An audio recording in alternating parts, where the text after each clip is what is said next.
Welcome to Hurrdat Sports Live. Husker try to inbound it with it is Hoiberg, left sideline. Brings it up top. Cheddar is in the game. Big against Little here. Hoiberg drives him all the way in. Retreats, scoops it back out to Lawrence. Up top to Hoiberg. Got a good look for three. Got it. Bang! Bang! Ringo here in Ann Arbor for Hoiberg. And the Huskers are now up 34-25. Up by 9. Another three ball. Weiss goes baseline. No shot for him. Up top to Hoiberg. Looking inside. Driving the ball. In it comes to Curtis. Curtis backs his way in. He walked with it. No call. Put it up and in with the left hand.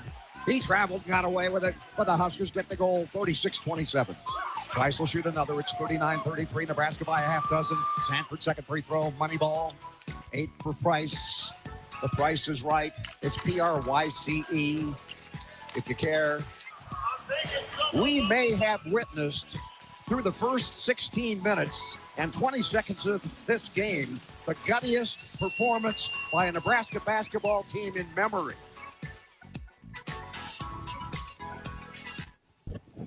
Good morning. Welcome in Hurrdat Sports Live, presented by Next Gen Male Medical. That's DB. I'm Ravi Lulla here at Hurrdat Sports Bar and Grill. What is up, DB? You sound so loud. Oh, I'm sorry. No, it's probably. You want me to turn your headphones down a little bit? Don't touch my thing. All right. Leave it alone. I would never. Come on, man. The chat's on it already today. Why? What's? Oh, we just. I know. Here. They started before we started. What happened? All right. So Hot Danger came in before the show started. He came in hot. He came in hot. He goes, crazy story. I got mugged last night when I called the police to report the crime. Who shows up at the refs from Nebraska-Michigan game? I explained. They told me it was a play on and didn't happen. Headley says, just throwing this out there. If you guys started at 6 a.m., you get to talk to me for an additional 5 hours a week. Dixie says, don't leave out the Creighton highlights. There were none. I'm sorry. We tried. There was not a single one. Dude, the draft is going to be incredible. Alex says, Mass still has not been recognized by Peacock. So that broadcast was rough. It was. My God. Not good. My favorite part, besides just being like, well, that's a white guy. It must be Frager or Mast. We'll figure it out. Dude, it wasn't either. Did you see the shoot around the pregame? Uh-uh. Ain't get that right either. My God. It was, and then you've got Nick Stauskas acting like he's calling an alumni game. Dude, why were you guys just hammering Stauskas? He was so bad.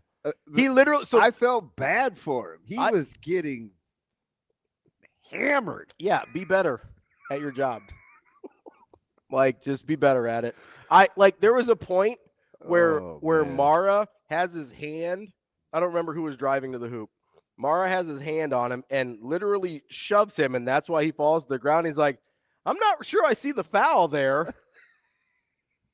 And he got full extension stiff. I'm like, what's going on here? Oh, I was trying to ease into this, but the chat is picking up where they left off yesterday on a heater. Yeah.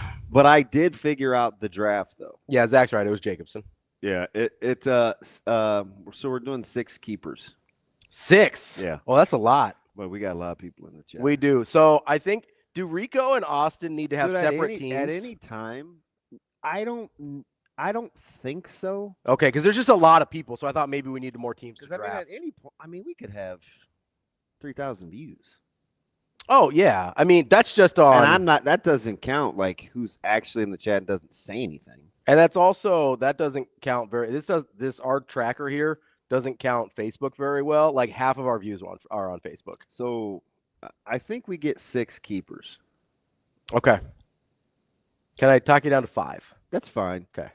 I knew I wanted more than 4. That's fine. And this is 4, just 6, 8, 12. totally me being greedy. Because the other David says, just reminding you, I'm a 2-star old white guy. See, I locked DJ up. I put him in the Todd category. Okay. Yeah, no, I think we would fight over him. The personality type. Oh, you need a. So the Todds, the DJs, the Stevens. Need some level-headed. The Sky yeah, Max. Steve. Well, actually, I think would be we'd argue over him. Yeah. And I'd probably give you Bruin Steve because you go way back with him. Yeah. And plus, we could always talk hockey. Yeah. I'd be like, you And guys go. Even though I get You guys murdered go over there and talk some hockey. on You guys don't Twitter wanna- with the screen captions, I do feel like I'm going to get my account back. You guys don't want to They're talk. working on it at least. That's good. At least you've gotten some response there. They're working on it. So I wanted to start off by talking about Shane's Hy-Vee grocery experience. Let's do it. but No, I let's guess- do it. Let's talk about his groceries. I just real quick. Mhm. Shane, I want you to know something. If you would ever answer your phone, like I would talk. No, I'm past that. That's a good one to have ready, Shane. If you would ever answer your phone, I would price compare with you, because there's only like a handful of people would know that like those pre-made meals have gone up $2 in the last 14 months. That's fine. So sometimes I feel like we need to confer. Yeah, they've gone up a couple bucks. So how many crab rangoon did you get in the pre-made? Yeah, it was 4, and it was $6. Why'd you go with the Salisbury steak and not the meatloaf? A little bit smaller, and it has the potatoes and when you go in midweek, Tuesday, Wednesday, Thursday, you get a couple less days on the expiration date. Compared to where if you go in like Thursday, Friday, Saturday, it'll roll into the next week. Oh, that makes sense. It's like when they stock it versus yeah. Did they do that with all the products? Should I be looking for that with milk? Probably. Huh, why don't you go be a Berean, man? Do some homework for you, boy. For some milk? Yeah. Well, I don't get my milk from there. I get my milk for $2.49 a gallon still. Yeah. Oh yeah. At the warehouse stores? No. The old fare known as the Family. Oh yeah. So the meatloaf, and I need it. I mean, Mike could go through it. I bet a river runs through it. Yeah. There's more in the meatloaf container, so if I get that later in the week, I can have that for a couple days compared to. All right. The Salisbury steak is the smaller portion, so what would you guess, real quick, Shane, before we get to hoops? Because folks they're on one last night and reporting crimes and officiating. Not all of it I agree with. No, but so what? Last thing. What's that? How much do you think you're overpaying for convenience? Oh, as opposed to like making stuff himself? Yeah.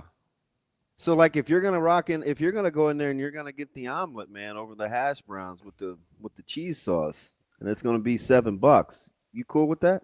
but I'm gonna get like in the meal, I'm gonna get like the green beans and the potatoes and stuff like that, which I wouldn't normally buy by itself.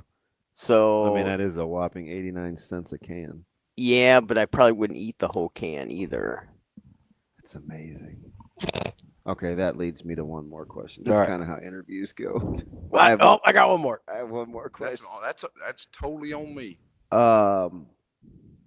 Do you go in with a taste, or do you know what you want? Because you said you walked out with 2 cheesed burgers, no bun. That is correct. They put 2 in there for you? Yeah. How much were they? It was $8. So it's for a patty? For a patty? I mean, that is what it is. But it's like $5 if you get it with the bun straight off the grill, so it's about the same. Beef do they is mark expensive down now, because too, it's though. cold? I know they do that with fried chicken. Not that I'd buy cold fried chicken. It might even be $6 off the grill. Yeah. So, right. So it's cheaper. Stop looking at me. It's going through that Nothing. David Dukish head of yours. I don't even Great recognize shooter. what we're doing. Great shooter. Really good shooter from Providence. I can't stand you. Anyway, He's a All big right. recruit for Ed Cooley back in the day. back to hoops. Yeah, no, it was. So you said Notice how I didn't say hamburgers? Yeah, well, you said it right that time. Yeah. Hamburgers. I just said burgers. Burgers is safe. Yeah, I think burgers. You got. Yeah, make sure you get the B in there if you say burgers. Yeah, he's Be worried if you're just like burgers. hamburgers. Hamburgers. Yeah, Selfish. burgers is safe. Yeah, I think that's fair. I nailed a lot except the score. True. So clearly, as a guy that said Nebraska is really good early, they're better. They're better than They're still better than I think. Because 3 of the last 6 games, I would have picked against them ATS. Yeah. And 2 of them, Mhm. 1 Ohio State. They weren't favored, right? Correct. Yeah, they were not favored against Ohio State. And I felt like I didn't want to. I didn't pick Nebraska to win. You didn't want to go against the over the zero. So I get why the national folks struggle. Sure, I do think they're significant.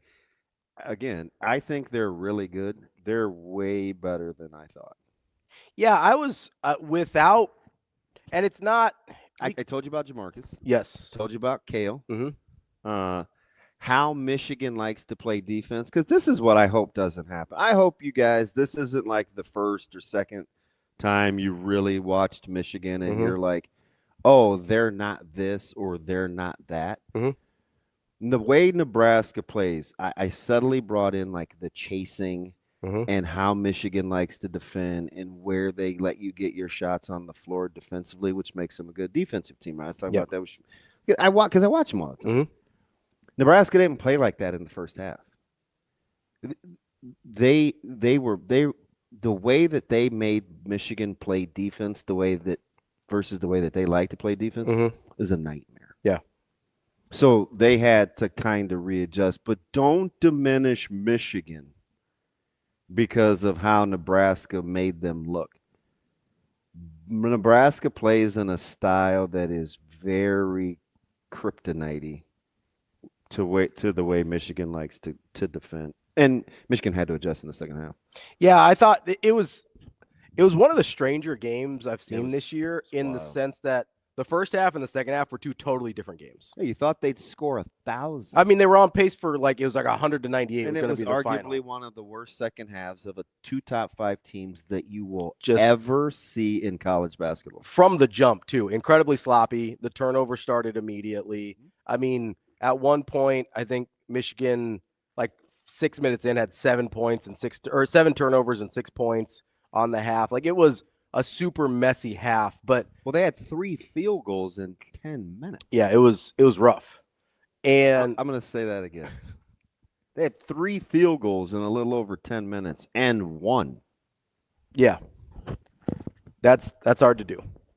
So it is easier when Nebraska goes like 1 for 12 in the second half from 3, or it ended up being worse than that. But golly, man, that was I felt. And some of those looks were pretty good. I know Price heat checked a couple, but I felt like he. You know what they shot from 3 in the second half? It's 1 for 14. 13. Yeah. 1 of 13. Yeah. 11 of 32 on the game.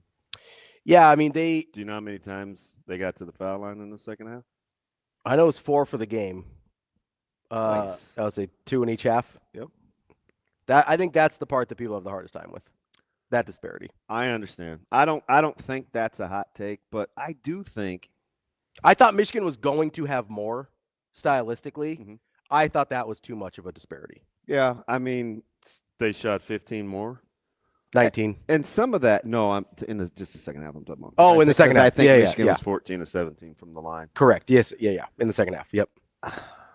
It's so weird, too, because of how Michigan plays.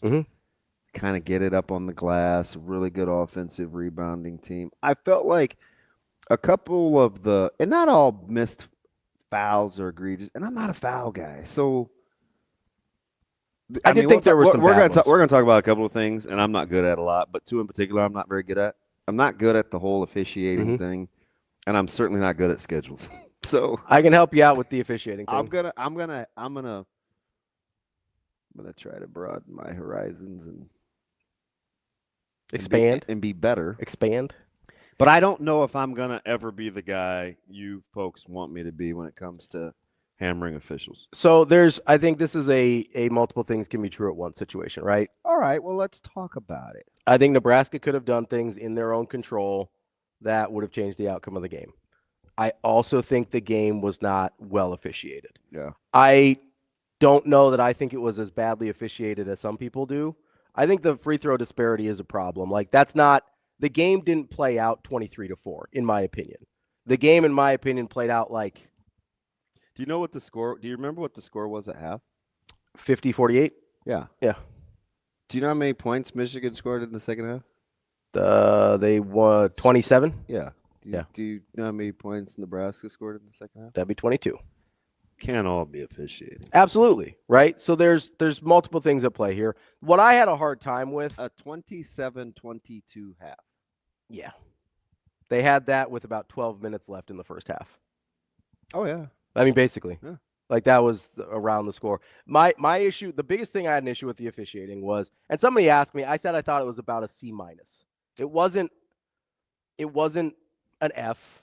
It wasn't well officiated, but the thing that bothered me the most was it seemed like Nebraska was getting punished for boxing out on multiple occasions. So I've talked about this before. Mhm. I don't know why they call that. And so I chilled because one of the ones was in high school and the Westside was playing prep and Caleb got underneath a guy, like basically boxed him out almost out of bounds in the corner by the Powerade coolers, and they called a foul on him. Yeah, it's not a foul. It's not a foul. So Shane, or remember, that was the morning that Out of Breath Brian called in, and we were talking about calls, no calls, what things look like, how it's hard to officiate. He got into the over the back thing, and it's not a foul. Do you remember that? You see that called on Tennessee. What game were we watching where I was talking about Amen? It was Tennessee and Bama? Mm-hmm. Same thing. Yeah. Like when they get underneath, Hoiberg does it all the time. Because, I mean, he's big fundamentals, right? Yeah. Like, I don't know why they call that. So I think Ben hit on something here. BP? And and he's wrong, but it's fine. I'll explain it. Are you no, so Kobe's mad right at me? here. No, I'm not mad at him. It's just he's wrong. Like what happens is you box a guy out and then they jump and then the ref thinks you undercut him. And that's not what's happening. I agree. That's not what's happening. I agree. They're not already in the air. No, they're boxing No, out. I'm with you. Then they jump, I know. and then the ref is late seeing it, and they go, "Oh, you undercut him." Bro, That's not what happens. I'm 100% with you. 90% of the time, that is not what's happening. Yeah. If you see a guy actually get undercut, you know it immediately because it is so violent. It drives me up. You saw a loose ball one in front of Michigan's bench where Berke had Frenchie on his what? No, that's fine. It's French, right? Who, Yaxel? No, it's Morez? Yeah, no, Mara. I don't know if he's French. I don't know. I made that up. Anyway, at least I'm honest when I make stuff up. And so he goes up. Berke's got his bunda in his thigh, and he clearly it's not over the back, but he's got his hands extended over Berke's shoulders. Yeah. They just they blow the whistle. They point the other way. We're going the other way. I don't even know what the signal is. That's because it's not a foul. For that. No, they called it on Michigan, which they should have, but it's not over the back. Yeah. It's the same premise, though, when you're boxing a guy out. And just because guys are leaning, like they doesn't mean you that, undercut him. I can't. Like that's not. I can't stand that. That's not a foul. No, it's just not. Now, Ben, I'll rock with you on the Jacobson one because he was in the air. The second one? Yes. The second Jacobson one, that's fine. Yeah. He said Mara is trash. The first Jacobson one was inexplicable. So, Joey, he's frustrating. I wouldn't call him trash, but as a basketball honk, I've seen him. He's not trash. You just want more out of him. He's not trash. He's frustrating, and it's not pretty. Yeah, you want more out of him. And so you look at it and you go, like, I can understand how it feels like trash. But I'm not really. But Nebraska got I think there were 4 calls on box outs, and I think only the one was an actual foul. And like that matters especially when you're. I know it. Like, you can't just reward the team for being bigger. So if they're not doing what they need to actually rebound. It reminds me a lot of the catch, no catch with Buffalo and Denver, where we're arguing about something that isn't really the issue. You want clarity on what it is.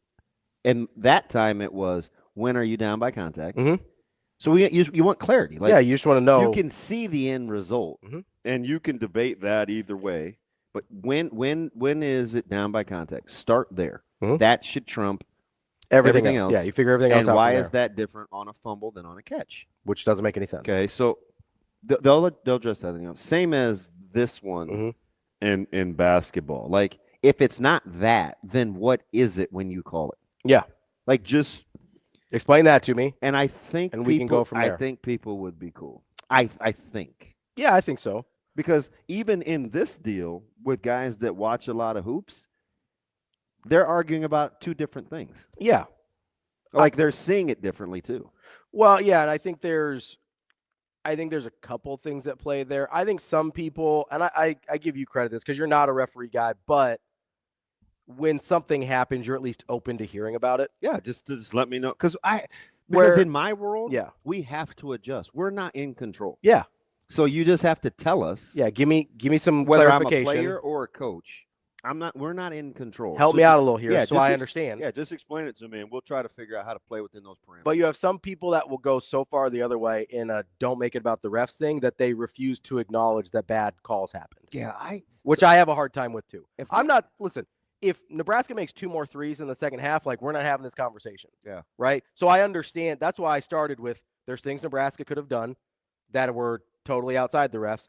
And I thought it was a poorly officiated game. We had an official on the sidelines, and those guys are usually I make buddies with because I like to just know what they're seeing. And so there's this one guy, and he first got my attention because he wears like these sweet rec specs. Mm-hmm. They have like, and it's not Chris Frank because I know him. He's a taller, skinny guy. He's got these black rims, and they're like protective glasses. And we had this deal. I've been talking to him for like the last couple of years, but we had this deal, catch, no catch. He ruled it a catch on the sidelines, and then he talked about it, and then he ruled it a no catch. It might even have been against Mount South. I don't know. And so I was like, no, I'm just messing with him. I'm like, hey, like, first it was a catch. I'm like, who are you talking about that with? Because you had the best vantage point. Like, who would you consult with? I said, middle field is middle field. And he goes, well, I thought about it, and I was like, oh, catch.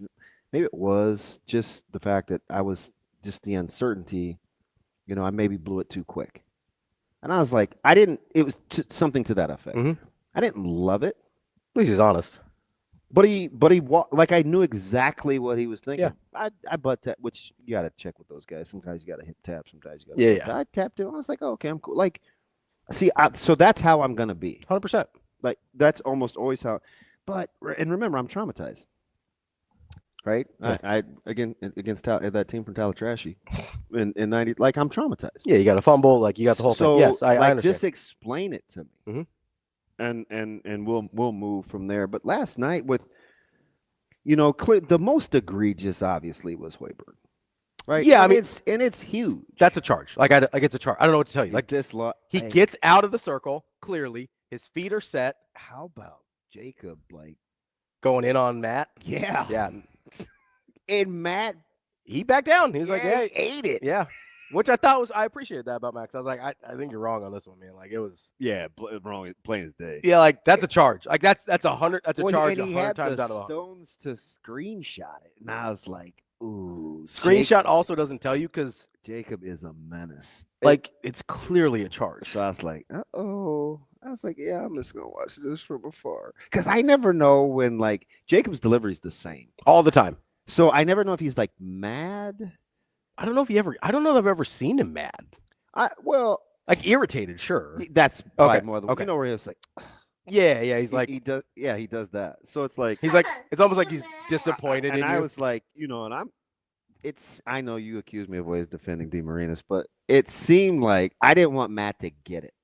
So I was like, ooh, just don't let that one ride, mate. That was a bad call. That was a bad call. It was a real bad call. So it was like, but just watching, TK, is TK in the chat? I haven't seen him yet. But part of the reason I think that game is viewed as so poorly officiated is because you have that call in such a crucial moment, right? Okay, so what about style? Like coaches would stylistically, aggressors get calls. How about the way that Nebraska plays?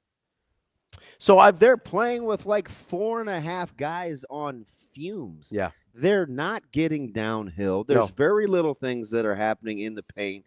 Weren't the loose ball 50-50 stuff. Like it's hard because when you're tired, you get a little sloppy. Sure. And you're slow. gas. If you're late, a lot of times that is what leads to a foul, is being late on something in basketball, right? So if you're tired, even if you're not sloppy, you might be a little late, which leads to some fouls, which is why the free throw disparity doesn't bother me as much as some of the other things. Was it too big? Yes, I think it was. I think more than Nebraska not getting some calls on offense, I think Michigan got some cheapies on the offensive end. Okay, but so personally, sure. I didn't have a huge problem with, like, on offense. I didn't think there was a ton of fouls where Nebraska didn't get the call. So as a guy that spent 2 years watching Elliot Cadeau, okay, yep, that's how he plays. Dribble, dislodge, low shoulder. Yeah. Dribble, dislodge, low shoulder. But that's not a foul on the defense ever. Gale Jr. Like this. Sorry, go ahead. So style. No, it's cool. Like we can go back and forth. Yeah.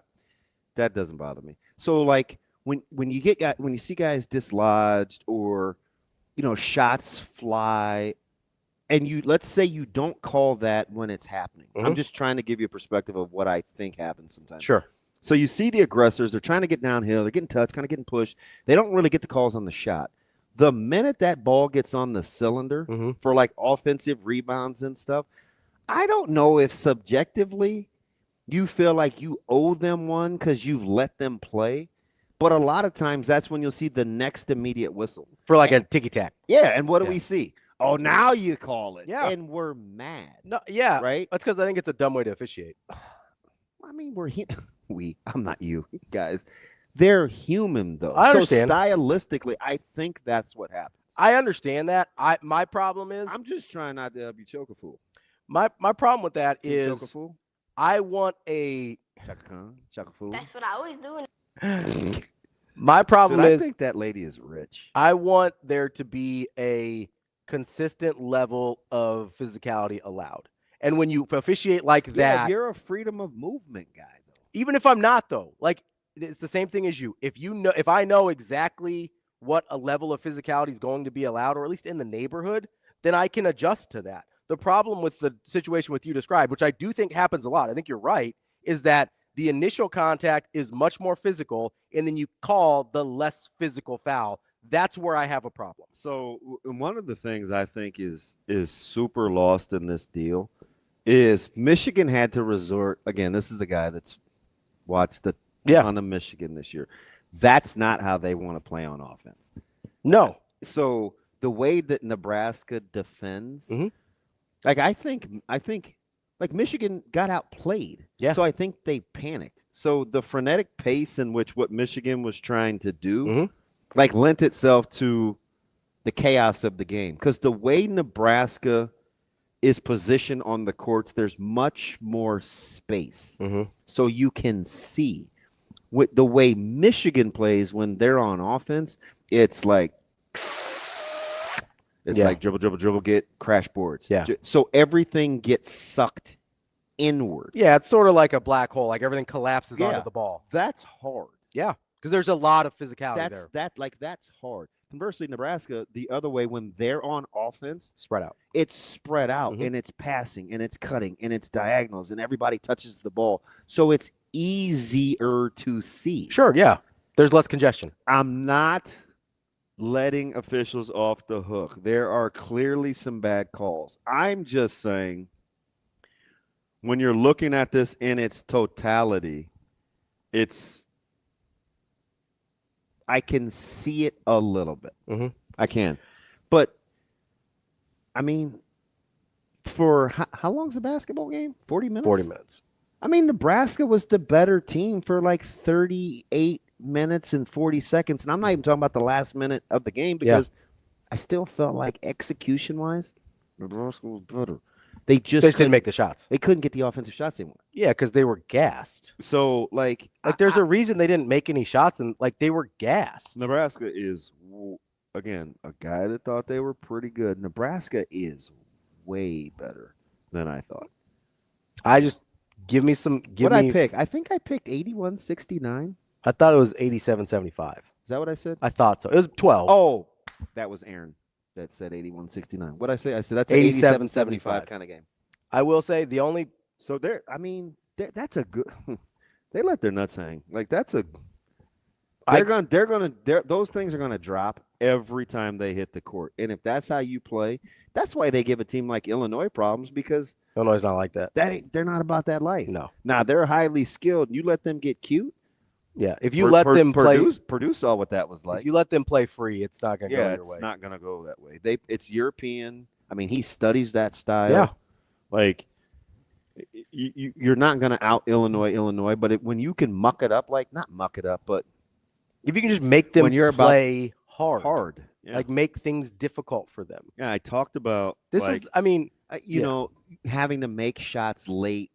At the shot clock. Like I said, that's going to be a key. That's why you like Jamarcus Lawrence as a kind of an X factor. Dude, he almost had me looking like flipping Albert Einstein. Early. So did Kale. I was like, listen, I wasn't knocking the Mass narrative. I just thought it was too easy. Well, Mass has to score, and we got to bring these guys out. I'm like, man, that ain't it.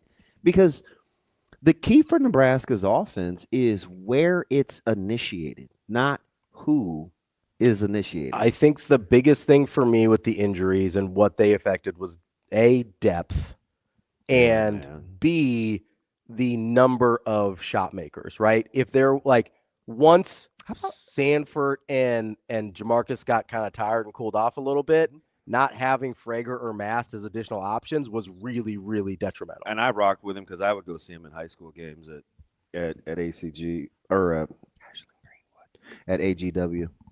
One of those. What's ACG? ACG is like a tape. It's like a. Oh, I thought it was a different school. No. Oh, okay. I just had the acronym in my head. It's like this black. It's like. I agree, David. He said Garcia looked uncomfortable all night. Okay, so hold that thought. Put a pin in that. I want to come back to that here in a second.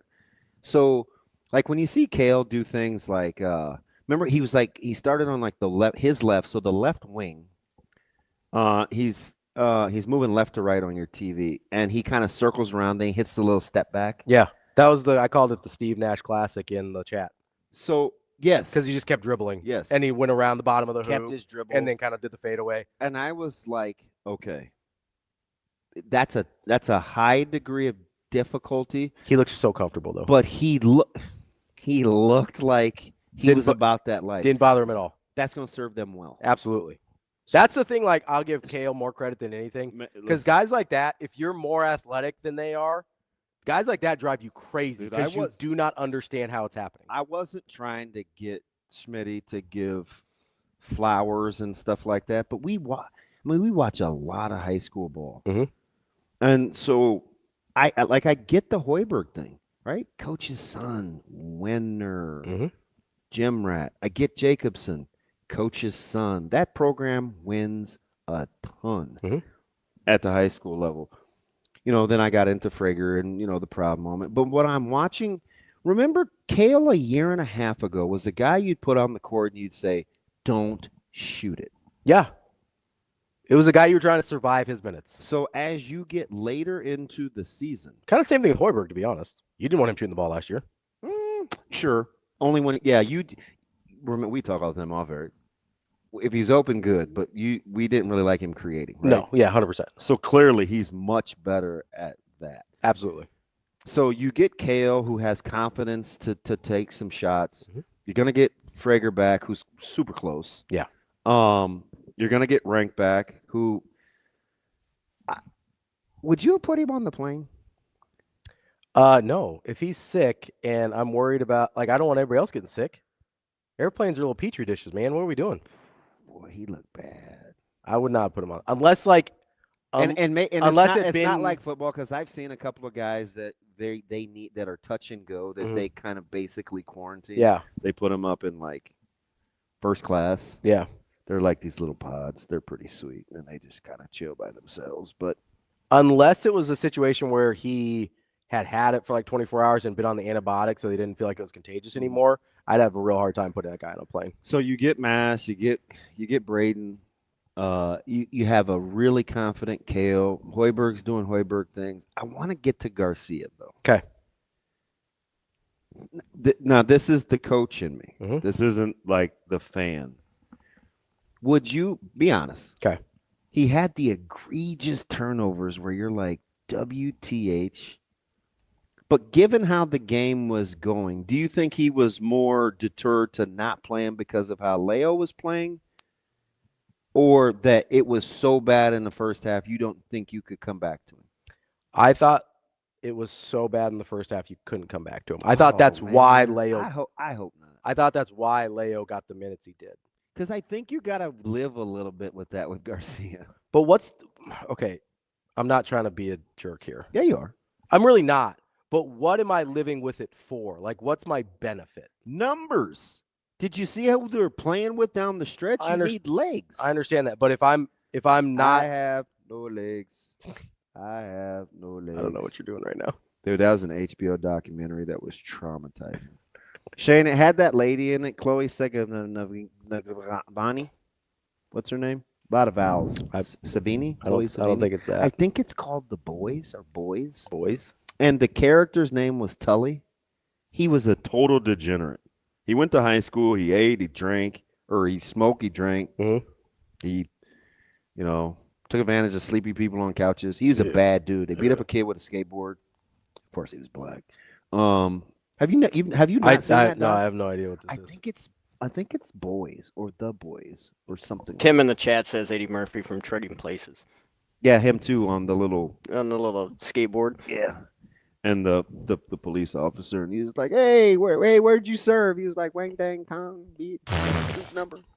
No, I was doing the scene from the movie. Oh, okay. No, I know. No, you were doing when you're doing a specific impression, it's not racist. It's fine.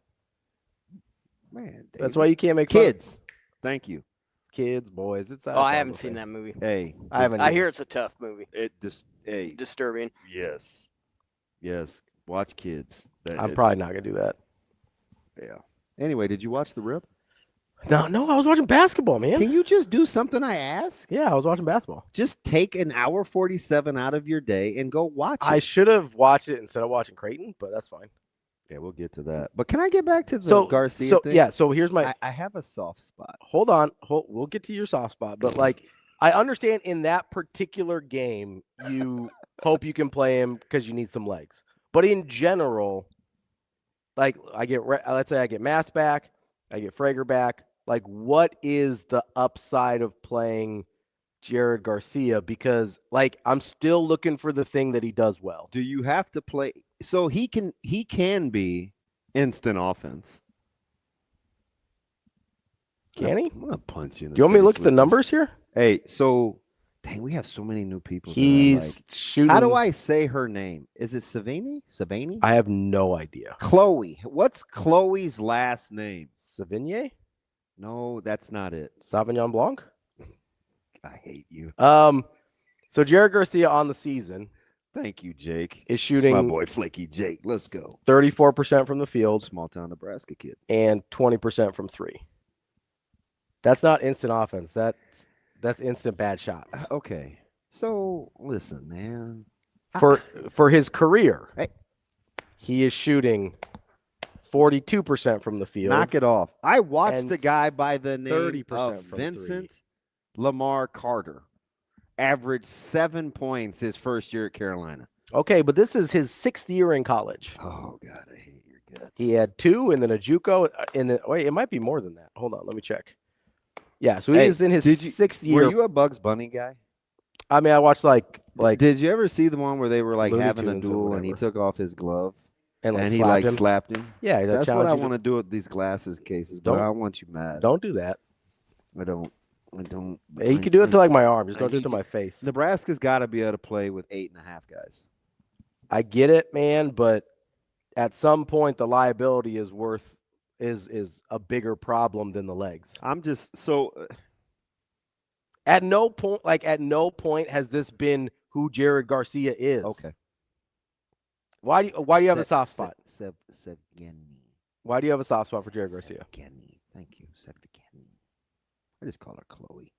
Why do you have a soft spot for Jared Garcia? Yes, faking the funk on the nasty dunk. Exactly. A-Train. Exactly. Okay. Where does your soft spot for Jared Garcia come from? I want somebody. So I just think now maybe it's going to be kale. Okay. And I much rather, even though I don't eat kale, I love kale because C greater than K. Crip Killer. That's a song. Crypto? No. Oh, okay. Oh, funny guy. My bad. You got jokes. Why do you have a soft Why is everybody getting the DM from my locked account to vote for my podcast? I don't know. I haven't. But that's how they do it. That's how they get you, man. Yeah. That's If you- like a whiny. if you get a DM from DB, the goddamn. don't vote for the podcast. So I can't rock with. Look at Jibs. These guys, they love a good pronunciation key. They're my besties. 70. Is that it? 70. I don't know. I like Chloe. Are you- She's a good actor. Are you rocking with Jibs or are we going with David? Because the pronunciation key is different. Oh no. I don't know. I didn't see David's. I'm kicking Kobe out of the locker. Wait, so his front office spot is going to be way in the corner. Sevgeny? See, they're all different. Sevgeny? I don't know, man. I don't think we're going to get an answer here. I'm going to go to No, I mean, Kobe's right. Comparing Vince Carter to Jared Garcia is absolutely wild. It needed context. It sounded like trash, though. I'll eat it. That was. So what's the soft spot for Jared Garcia? So it's not necessarily him as a person as much as what I think they're going to need. Okay. And Kobe, so Kobe, I assume you know because you've listened to me a long time. Like Vince Carter is in my one of your faves. Yeah, he's in my top 10 Yeah. favorite athletes of any sport. I watched that crybaby almost quit at Carolina. He wanted to go back to Daytona. He said Cherry Garcia. So I'm beginning to think A-Train might actually be crazy. Remember I was kind of vibing with him early. He's pretty off kilter. Oh, Alex? Yes. I like him. Anyway, so there's What do one. we need out of Jared Garcia? See? Can you tell JB's my boy? Yeah. He knows all the inside jokes. One of the few guys on here I've actually traveled with. He said, "Yeah, unfortunately, you're a UNC fan." Okay, Kobayashi. I think Kobe rocks with Duke. He's a Duke fan, I think. Yeah. That's fine. So where's your soft spot for My Jared daughter's, Garcia? my daughter's a Duke fan. We get along. That's rough stuff out there. You're rough. Again, Not him specifically, you act but like you're not listening. No, I need some instant offense off the bench when it gets nut cutting time, because this is going to bog down. They're not always going to be playing Michigan. So this is dumb, but this is real. Mhm. I much rather have Nebraska play Michigan in the finals of a Big Ten championship tournament than Michigan State or Illinois or even Purdue, for that matter. I'm fine with Illinois. Okay. I think Nebraska can make that game stylistically a way Illinois doesn't. Yeah, want to but play. you got to remember, Nebraska is more skilled than you give them credit for. So they're not going to clutch and touch and grab Illinois. I get that. They just have to outscore them. I Okay. don't know if you want to get into that with Illinois. Okay. Does that make sense? Because Nebraska can score. Yeah. I think Nebraska can score in a way that I think Nebraska is much better defensively than Illinois. Yeah. So I think that's one thing. And they get them again at the house. The other thing is I think Nebraska is better at varying the tempo at which they can score than a lot of teams. So here's the thing, because we saw this last night with Fred versus May, where I either said it to you or to Schmitty, where I thought was going to be the fantastic matchup. It was the way, because in my head, I kind of think I have an idea of how Coach Hoiberg likes to play offense, where it's Matt actually gave me a credit last night. He said, "That's a great point, DB." I was like, "Thank you, Matt." Feel empowered. Feel good. Kindred spirits. I know you get jealous. It's okay. And you still wouldn't come to his rescue when JP was killing him. I don't know how to treat Jacob. So you just let him get away with murder? Yes. He's doing some good things. I don't know why I think he can't defend himself. He but clearly can. I am I take Jacob's side with I don't know why. Because he's not confrontational. He can a little bit. He's snarky, but he doesn't want to argue. Yeah. I would disagree. Yeah, I've argued with him a lot. Who give you 5 seconds you're arguing? I could say something at 7:01 and you're in. Well, that sky, man. It's light blue. I don't know about light blue. It's a different kind of blue hue. Ravi. And I'm like, oh god, here we go. it's really more gray this morning than anything. Yeah, that's what I'm talking about. So it's not a soft spot for Jared Garcia. Okay. What I'm telling you, You think he might be able to bring something to the table? That I need somebody's because nut cutting Frager's won and nut cutting time. So here's what I hope about Braden. Okay. And I might be overthinking this. So let all my basketball nerdy heads holler at your boy. I hope we haven't boxed Frager into this like instant offense guy. Because he's capable he's more capable than that. Yeah, you insert him in the start so his but roles he's can also be different. capable of and that. he's so young. Yeah. Like he can do lots. So I don't want to just be like, ooh, late game situation guy or ooh, instant offense guy. Like Frager is capable of being the best player on the court when you give him 30 minutes. I agree. But he's fireplace versus fire force. And also in the way the team is currently constructed. So I'm not I want to keep Frager out of it. Okay. But that is a role that he can fill. Even though it's not the only role. I need a 7th or 8th guy in that rotation that comes in and can hold it down. That's not afraid to take a tough shot. Yeah, it's got to be Kale. No, doesn't have to be. It can be. But I also said, well, if you'd let your boy off the hook, but you're not. You're gonna make me squirm and then I'll listen. Gut me before you take me off the hook. If you just give me a little wiggle room, all right. What I'm saying is wiggle away. That's why I loved Kale's versatility on offense, because as his confidence grows, he's going to make more good basketball plays than he's not. So if you just infuse him with, hey, do your thing, you're not going to get pulled. Don't look over your shoulder. Be free to be me. Empower him. Yeah.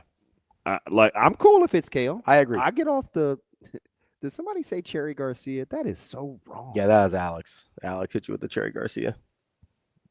Man, what is wrong with A-Train this morning? I like Alex. Alex, what part of the country are you in? Is he here?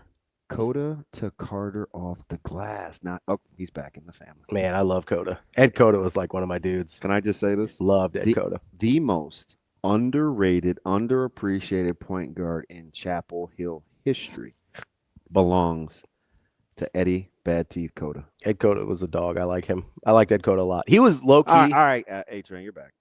Ed Coda was low key, maybe my favorite player on that team.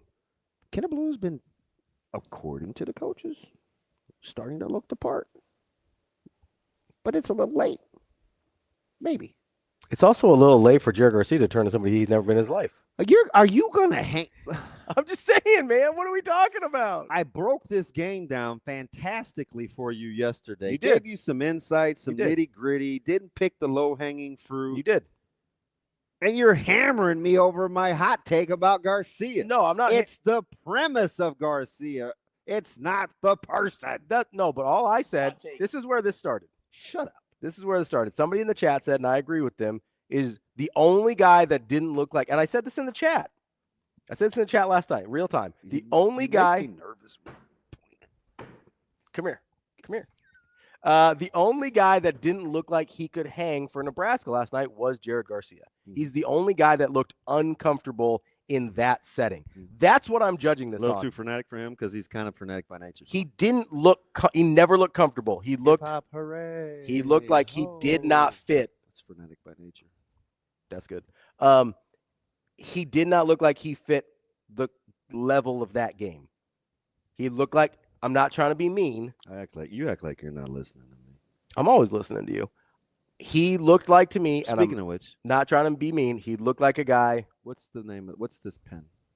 That's less Vogler. It's real close to my face. It's Vogler. Vogler what? What's it say underneath? Siemens Center. Do you have that in your ears? No. Because why can't you hear? I wouldn't put a pen in my ear. That would hurt. You got to be careful with the eardrum. It's the lowlights. You're not supposed to put anything smaller than an elbow in your ear. I don't know if you know that. I don't. You're not my friend. You got to be careful with Q-tips too. They actually weren't designed for that. You're not my friend. We're just gonna hang on to this Garcia thing. You're I understand. No, I understand your point. You need someone who you hoped Garcia could fill that role. My point is, we're talking about two different things. I agree with you. You need an extra person. Maybe it's Kale. Maybe it's Kendall Blue. maybe it's whoever, right? Maybe it's, I mean, I was pleasantly surprised that Leo Curtis didn't seem shook by being thrown in there. Can you believe that they just dust this dude off the heap and he like looks more than serviceable? You know what I was super impressed by? I know he had 6 points or whatever, which is great. Like you get the extra points there.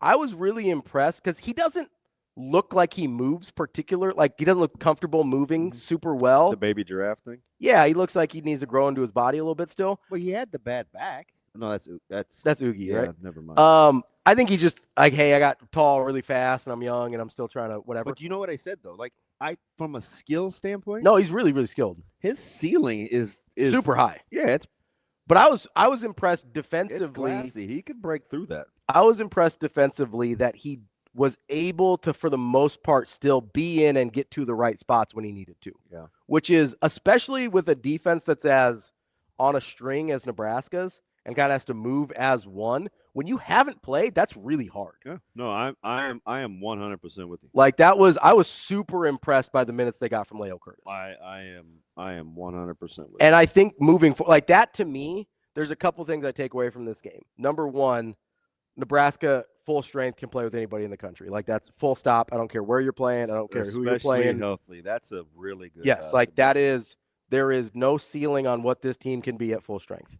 Number two was I feel like a lot about Cale Jacobson and Leo Curtis. Because if you can throw them into that game, you can throw them in anywhere. And you realize the next time we'll see them, it will be damn near February. Here in Lincoln? Yeah. Yeah. At this juncture of the season, you just brought up those two guys as potentials. Which is why, like, if you can throw Leo Curtis in that moment. Is Sunday February? Sunday is February 1st. Okay. If you can throw those two guys in the moment, I'm not ruling out Kendall Blue either. That's my only point. I mean, he did come in and shoot that thing with confidence. I'm not lacking against Minnesota. Just that thing ain't wet. Dang. That thing wet. How about my boy Schmitty just rocking with me with the basketball in Wisconsin and Minnesota? Oh, you know, I harp on that. Yeah, because we've been traveling there since these kids were in 7th grade, seeing all these teams. Oh, those guys, Wisconsin, Minnesota, those guys can play, man. They hoop. Dude, they hoop. Go look at the recent history of guys from Minnesota. Not even just the high end guys like Chet Garcia. I said high end. I said high end guys. No. Not Jared, the other guy that used to play in Minnesota that took the pit stop in Carolina. That had the first stop in Marquette. And Marquette. Yeah. Yeah. No, he can play. Yeah. From right up there, tucked. Super high end guys. You got Garcia. You got Chet Holmgren. You got Jalen Suggs. But then you've even got what happened to. I need to ask my guy Trae. What happened to Suggs' hair? Oh, I haven't seen him lately. I haven't watched a lot of Orlando Magic basketball. See, every time I used to see this dude in the gym, mm-hmm. he had a hat on. Stop wearing hats. Oh, is it like running away from him? Listen, like Ben Affleck in the movie, that Joker is gone, baby, gone. No, it's Gone Girl. It's a different one. No. No. Don't matter to me. Pick the Card movie, though. 60 Seconds with Shane's favorite character, Nick Cage. Big Nick Cage guy? Nothing going on. And he's headbanding it. Oh, he's trying to do the LeBron? Man, Google Jalen. So, you didn't watch the Magic the other night? No. Oh, is that a hot take? It's too much sports? No, I'm not saying too much. It is the NBA. I'm not saying it's too much sports. Since you go to the low-hanging fruit of rowing and friggin' I'm not saying it's too much sports. I'm saying I wasn't watching the Magic. I haven't watched a lot of Magic this year. Oh. They're not high on my priority list. They were earlier in the season. Apparently listening to me isn't either. I always listen to you, DB. I thought earlier in the year I watched a little bit of Magic because they might be good, and I was curious with the Desmond Bane trade, but yeah, Kobe, that kind of started the Wisconsin coup about why that got ooh, that is rough. What's the curmudgeon that fell out at Wisconsin? Jalen, shave that thing. Oh, you went to it? Just shave it, man. Yeah, man. I don't know. Which curmudgeon? Oh, Ryan? That guard, yeah. So there's this stretch of a couple of really, really good players in Wisconsin, Kobe, that the whole Ryan guard coaching thing could, like, you got to be better in the state. Like, if you go back to, like, 2018 or 19, mm-hmm. and you look at, like, the top players from Wisconsin, Who's the guy we wanted, and he ended up going to like Buffalo? Do me a solid. Pull up Buffalo's basketball roster. ETG wanted him to play, and he's transferred twice already. This year? Nope. Yes, this year. Okay. I think it's Buffalo. Super player. He's from Wisconsin? Yep. Good football player, good basketball player. He was like top 12 in the country. You think he should be from this year? Or still on the roster this year? Yes. Okay, let me see what we got. Give me Buffalo. Just give me names. Look, we got a guy from Minnesota, Daniel Freitag. It's Freitag. Okay, yeah, he's from Minnesota. Okay. So, like, yeah. He played at Wisconsin briefly. Yeah. But he was from Minnesota. So, Freitag, like, guys like that in that Minnesota, Wisconsin area are what was getting that staff in trouble. But I think Hero was the catalyst. Even guys like Garcia from up there in part of the country with like Minnesota and Wisconsin, they play so much good basketball. Yeah, they really do. And those guys weren't staying. Those guys weren't staying in the area. No, I mean, I think that's part of the frustration with the University of Minnesota basketball, right? With as many good guys that come out of that state, and they got to not figure out how to be better. Like Team Tyus is up there. Yeah, they used to have D1. No, they have really good AAU like programs their up there. shoe circuit is. I mean, Creighton's gotten several really good players out of Minnesota. I've seen Mac up there. Yeah, I mean McAndrews from Minnesota. Yeah, like I've seen. They've gotten really good players out of that state, so they play really good basketball up there. Yeah, we play good basketball in Iowa. 40-pieced your boy Ty Davis up there. Oh, not my boy Ty Davis. 40-pieced that dude. He's from Alabama, isn't he? Yeah, that was in Birmingham. That's different. But I'm just saying. Not my boy Ty Davis. 40-pieced. That was in Vegas. How many times in the group chat I'd be like, why is that guy playing? So, and they're like, because he's good for the culture. And I was like, he's bad for the basketball. Do we even put a pin in the balloon and get to like? I don't even want to get that. We can if you want to, but like, no, you can't do that. We can talk about. I have to cover Nebraska's losses when they lay an egg in football. I just don't even know what there is to say about it. Yeah, you could fire this team into the sun. Like, it's. I mean, you want to talk about it's one of the most. Are you a Violent Femmes guy? I think there's a couple songs I like. When I was walking, up and I'm so strung out. I think it's Blister in the Sun. Yeah. Let me go on. That is like a blister in the sun. You and Coach Mack are big Violent Femmes guy. Fire him into the sun, man. I didn't have the Stones because I love him, but I haven't seen him since my guy's funeral. But there was a picture of him sitting on the bench. But I am going to ask him for one of those quarter zips. Do it. They're pretty sweet. Although his arms are so goddamn long. Well, you don't want a 2X long. You want to get somebody else on staffs. Yeah. I'm trying to think who he had a look on his face. My man is Ziegler about your size. Yep. Yeah, get one from Ziegler. Don't get one from he was sitting on the bench, and my man was like this. He had his chin tucked in the palm of his hand. I said, "Yeah." Max thinking about that 6 handicap. I was gonna say, I said I thought he comes back next year. You said 2 years. I laughed. I'm not sure he comes back next game. I said 2 years. He might just hop on that PJ and be like, Al, it's all yours, big guy. I chuckled. I wouldn't blame him. All right, coming up next, we got Brian Christopherson. A different Garcia Dixie, not Jared. No, the one, what's his first name? It's Dawson. Yeah. Dawson the Garcia. guy that went AWOL on Carolina after he left Marquetti. No relation. We'll talk to Brian Christopherson coming up next here on Hurrdat Sports Live. Just stay present. Like, it's very easy to get caught up in the moment and the drama and the emotions of it all, right? It's easy to get frustrated and annoyed. Who knows what's going on? Was he really hurt? Is his bell rung? Does he want to catch a break? Because I felt him getting tired. But at the end of the day, I just got to stay locked into the moment, prepare my body for the next however many minutes the match is going to be. Again, this is, there's a saying that this sport is, 90% physical and the other half of it's mental, right? It takes more than 100%. So I think just, staying mentally focused and locked into those big moments.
closer. It's closer. I mean, we're not there yet. I thought we had given up 2 offensive rebounds at halftime, and then they came out and got 10 offensive rebounds in the second half. And, part of that is we were changing some things to try to take Barry Wallace away, and now all of a sudden on some switches and things like that, we got a little, guards needing to box out their bigs, and we did not do a good job of that. And so there's plenty of room for growth to continue that. I mean, obviously, we know you can't rebound well for 20 minutes and win very many games in this league, only if you're doing a lot of other things right. But I think that this is a team, Illinois, coming in that was number 1 in the nation in the offense that they produced from the free throw line, and also one of the top teams in the league at taking care of the basketball. And today we forced 17 turnovers, and we also made more free throws than they attempted.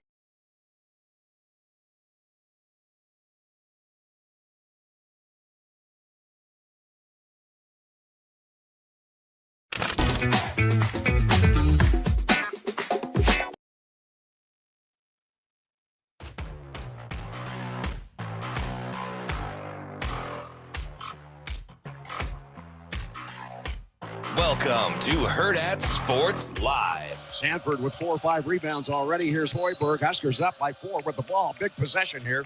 Buchtengel looks left, finds Hoiberg. Hoiberg comes right, shoots a pass on the right side over to Price Sanford. Back to Hoiberg. Comes down the left lane line, all the way in. Double pumps, puts it up and finishes. Sammy, my boy.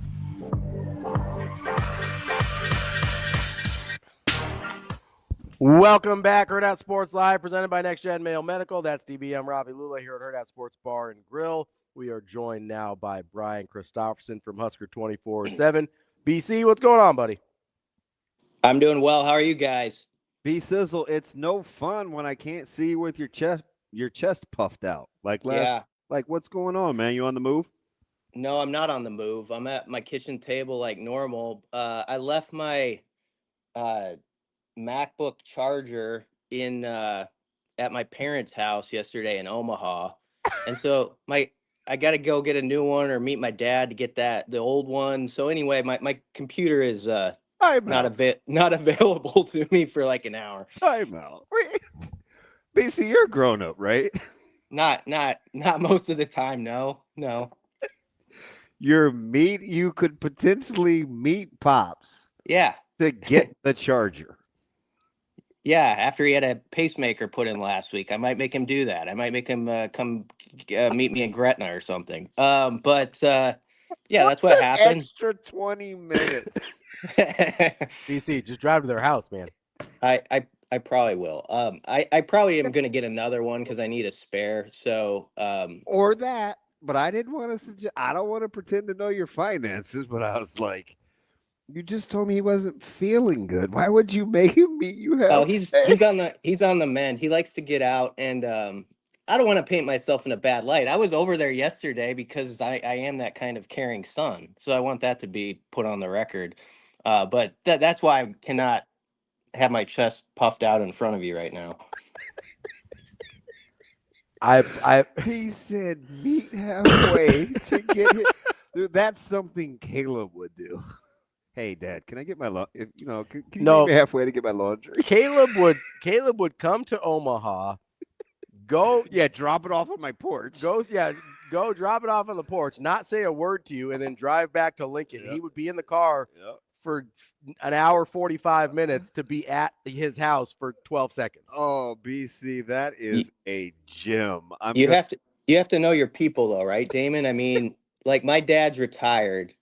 And if I tell him, like, hey, I could use one favor. Could you meet me at the Gretna Outlet Mall? That's like a field trip for him. That's like exciting. I get it. And he probably feels like, hey, like he gets to be a dad. Let's meet at McDonald's or whatever. And, share a hash brown like that makes him feel good. So I just want to punch back that I'm being a bad son here.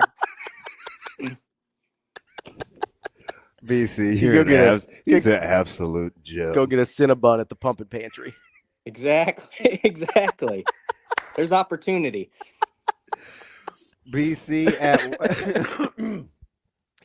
at what point or in what order during this basketball game did you go from I hate the way this game's being officiated, that's not good, to I'm proud of this team versus they're better than this team? Like, what were the order of operations?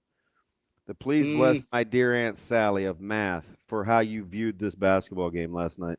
I think first and foremost, I would emphasize there's pride in watching that team play.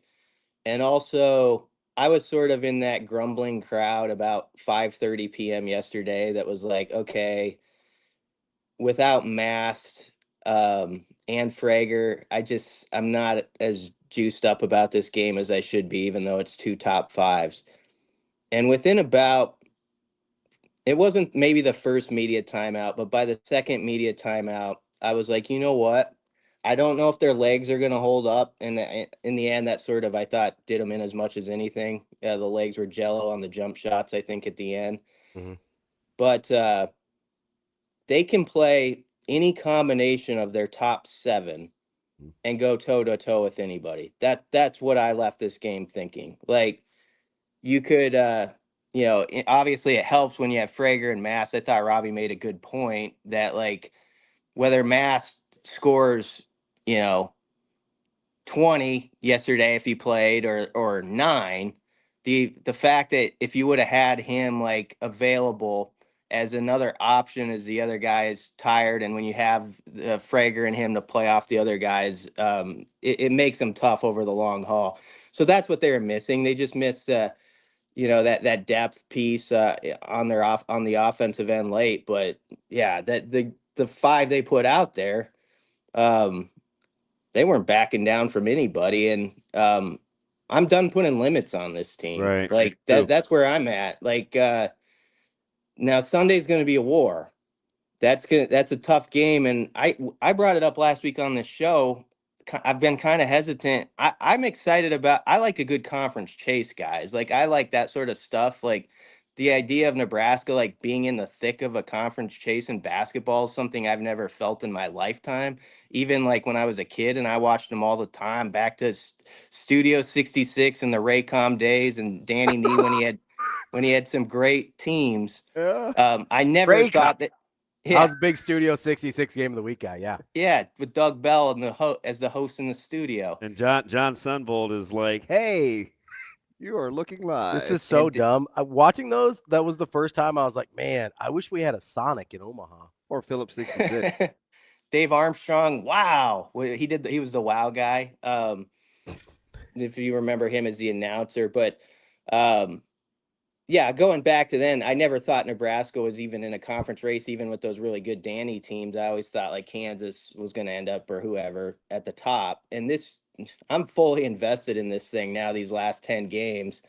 And so they'll have to dust off the disappointment, which I suspect they will, and be ready for a battle Sunday, because that's going to be a dogfight to the finish as well. But this team can play with anybody, and anyone who's doubting that anymore, they're just not watching what we're watching.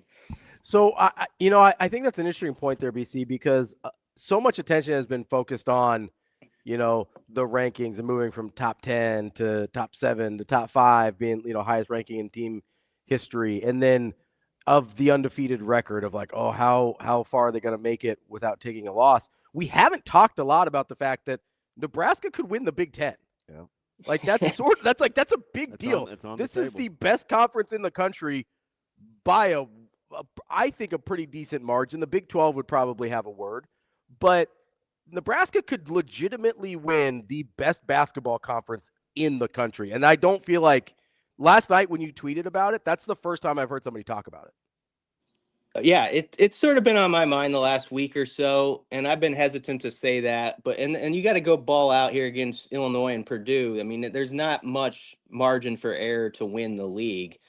But last night kind of got me to that tipping point where I was like, I felt like Nebraska outplayed them for more than 35 minutes of that game. With rubbery legs in the second half, and so why not? Like, why not have that conversation? You don't think they have that at East Lansing where they, set out as that's the goal to win the league, and then you go from there. Like, so that's an interesting part of this season to me. And, I'm writing my game story last night, and I'm starting to watch the Indiana Purdue game with like the standings in my mind. So yeah, that's a fun part of this conversation. It should be. I hope, Nebraska can hold their home floor like they've done so well.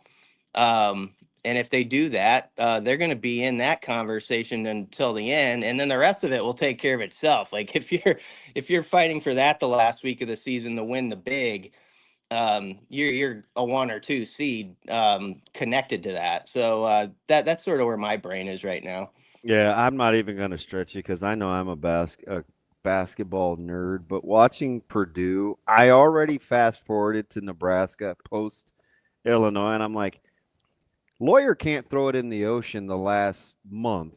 How are they going to score against Nebraska? And I get it. TKRs is Trae Kaufman run. I think he's good. He bounced back last night. But is it weird to watch that game and think this is the same Indiana team that Nebraska handled pretty good? Yeah, a little bit, but that's also like connected to the whole thing in Nebraska. It's like week by week, there's been like a step you take as like a Husker basketball follower, where like in December, you're looking at like, was it the Creighton, Wisconsin, Illinois stretch? I was that guy like, man, I hope they get one of the 3 sort of, like you're in that mode. And then you shift. That's what we would do with football. Yeah. Yeah. And then you started shifting that a little bit by early January. And now, like, to your point, Damon, like when I'm watching another team or like Purdue scuffle with Indiana, Nebraska's at that level, and maybe then some, of the Boilermakers. And I don't want to disrespect what Purdue can be, and that they could come into Lincoln and win. All these games are going to be decided by small margins, and that's the great thing about Nebraska's team is they understand that game to game, like how tough it is in this league. But they should have walked out of Ann Arbor last night. I think they already believed in themselves. But if there was like even that smidge, as we say in Midwestern talk, that smidgen of doubt, that they didn't have the goods, that should be completely erased from their minds, which has to be a great thing going forward. I mean, now we'll see how they deal with a tough loss, but it's a tough loss where you also sort of got that like that extra stamp of confirmation, like, yeah, you are this team that you think you are. The most BC thing ever. Yeah, just a smidge. The same guy that's meeting his dad at the halfway point to get his charger. Oh God, that was a maybe. We don't know that we're going to do that. I haven't made the request, and you guys have kind of talked me off of making that call. But I think he would like it. If it's good for your dad, maybe he needs to get out. No, I get it. BC, don't let me kid you. Like, I'm kind of jealous, right? Like, you guys go golfing and you go with your brothers and you travel together, man. I miss my dad. Go meet him halfway if you want to. It's like, from here on out, every time I see you, if you had a hat on, I just want you to spin it backwards like an Over the Top, because that was the song where they had the Meet me halfway. That's all I'm gonna think of every time I see you now, BC. When you got a hat on, just spin that thing around backwards. But I feel like at my age, you can only spin your hat backwards if it's a new era MLB cap, because I think those do look the best backwards. Otherwise, you get some looks sometimes. I like 5 years ago, I passed that point of being able to be backward hat guy, but I will do it around my father just for you. If you stop sending me DMs to vote for your podcast, Damon. So that's don't click that link. I'm not clicking. Click that link. The one that I clicked on that was Ben Harstock's, allegedly, was how I got. You know, what I mean? Like, yeah. But can I go back to something real quick? Because I'm gonna turn your good-natured, shucksy smidge, meet me halfway. Did you say split a hash brown? that was a joke. We'd get our own. Are you sure? We'd get our own. dude is a gym. All right. So along those lines, now we're going to toughen up. We're back to puffing our chest out. Okay. If you're giving the pep talk to Nebraska basketball and you're looking at this remaining schedule, what are you starting with from a confidence standpoint? Brian Christopherson, Herb Brooks. What? Well, Herb Brooks gives a speech in Miracle where if you played them 10 times, they might beat you 9. I'd twist that speech and say, you played Michigan 10 times, you might beat them 5. Like I'd rather play Michigan than Michigan State or Illinois or. I mean, isn't the pep talk like, hey, there's nobody on your schedule that's better than the team that you just almost beat with it's a bad match. Michigan's a bad matchup for Nebraska. And still you felt like they were controlling most of that game. And I listened to Dusty May do something, I think it was on like Field of 68, and he said, actually when Rink was questionable or wasn't maybe going to play, that kind of threw us for a loop. Shook him. Yeah, and maybe there's some truth to that. I think there's also a little bit of protection of his own team going on with that. I'll tell you what I would throw some pep talk at guys. I don't want to name names, but I was listening to like different college basketball pods. They're all out there now. Like every night you can find somebody talking about what's going on. And I still think there's that. It's not like it was like a month ago, but there's some people still out there outside our bubble that are talking like they're kind of the cute, cuddly team. Like it was immediately like about what Michigan did. Now we're back to cuddling. Yeah, man. Come on, man. We're still in the pep talk thing. No, this is the pep talk. It's that there's still people out there because of the name on the chest that walk away from that and made the whole thing about Michigan. I was like listening to some commentary. I know I'm looking at it from the Nebraska angle, but I was like, some of you guys are burying the lead. Nebraska went in that game without 2 of its main guys and outplayed them for 35, 36 minutes. I don't know. I kind of reinforce that with my guys. Maybe have that chip on your shoulder that like you're always going to get that treatment that, hey, you don't have that Michigan name or whatever on your chest. From some of the commentators, and you don't want to pay too much attention to that. I know inside the walls, but there could be some useful fire from some of that stuff where I still think there's people who cover college basketball regularly who don't know what to do with Nebraska and still like almost can't take them seriously sometimes when I listen to them. And I'm like, you're not watching it well enough if that's where you're still sitting. All right. So if you're kind of looking at this, the remaining portions of the schedule.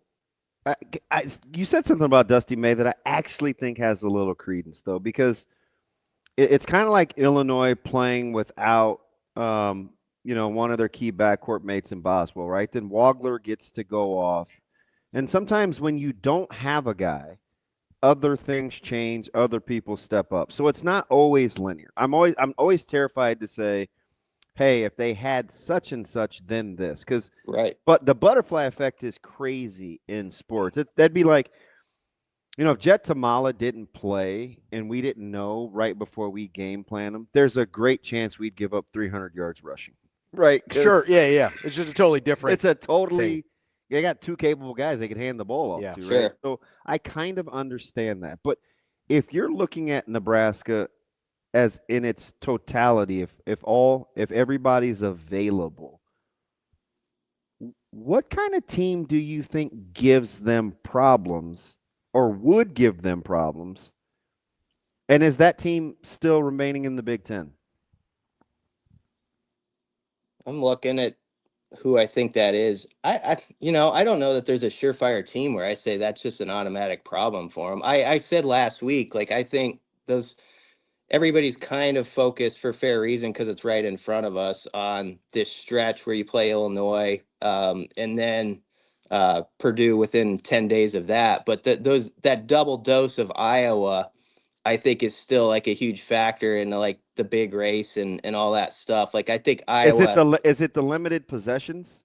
Yeah, and I mean they've just got the ability, I think, to with their lineup to to get on a heater against you. And they're not going to back down. That's just one of those games where when those two teams, it doesn't matter honestly, like who's on the roster. It feels like you're in for a 40-minute fight. And so I think both those games against Iowa, it doesn't matter which gym they're in, are going to be dogfights. And so that's still in the back of my mind as you talk about trying to handle your business if you're going to be a team that is in the conference race to the end and all that stuff. So I don't know if like you guys would be better versed on it than me stylistically if you think Iowa is a problem or not. But I just think you mean me and Shane, as in you guys? Yeah, you and Shane. If you could get Shane on the mic to break it down, that would help. But I do think Iowa and Nebraska are just they're gonna play some games that I expect will go down to the very wire. So that, I mean, those are two games still left that people shouldn't just put to the back burner. I do think Iowa's interesting because I think it's one of the only opportunities that Fred Hoiberg actually has to possibly get outcoached. So I don't know. Like in terms of guys that I think can like hang with him as a coach. He didn't get outcoached last night, but Agreed. The second half was really about coaching strategies. I agree. But like McCollum's a guy where it's like that guy can go toe to toe with and anybody. He's going to limit your possessions. And so like Painter, you could probably put in that category, but nobody else, like you're not getting outcoached by Underwood. You're not getting outcoached at Rutgers or by Collins or, like I'm going at like by Cronin. Like McCollum's about the only guy that I look at and I go, like he could put together a game plan. BC, the teams that can't give Nebraska.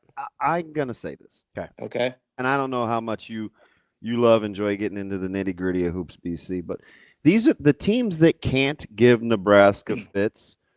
Are those kind of one-dimensional primary ball handler offensive initiated teams like Donovan Dents at UCLA? Like they're not going to cause Nebraska fits. Like I don't know if Sturtz needs help to initiate the offense. Like, you saw what they did with Michigan's backcourt and the dribble heavy stuff from like Cadeau.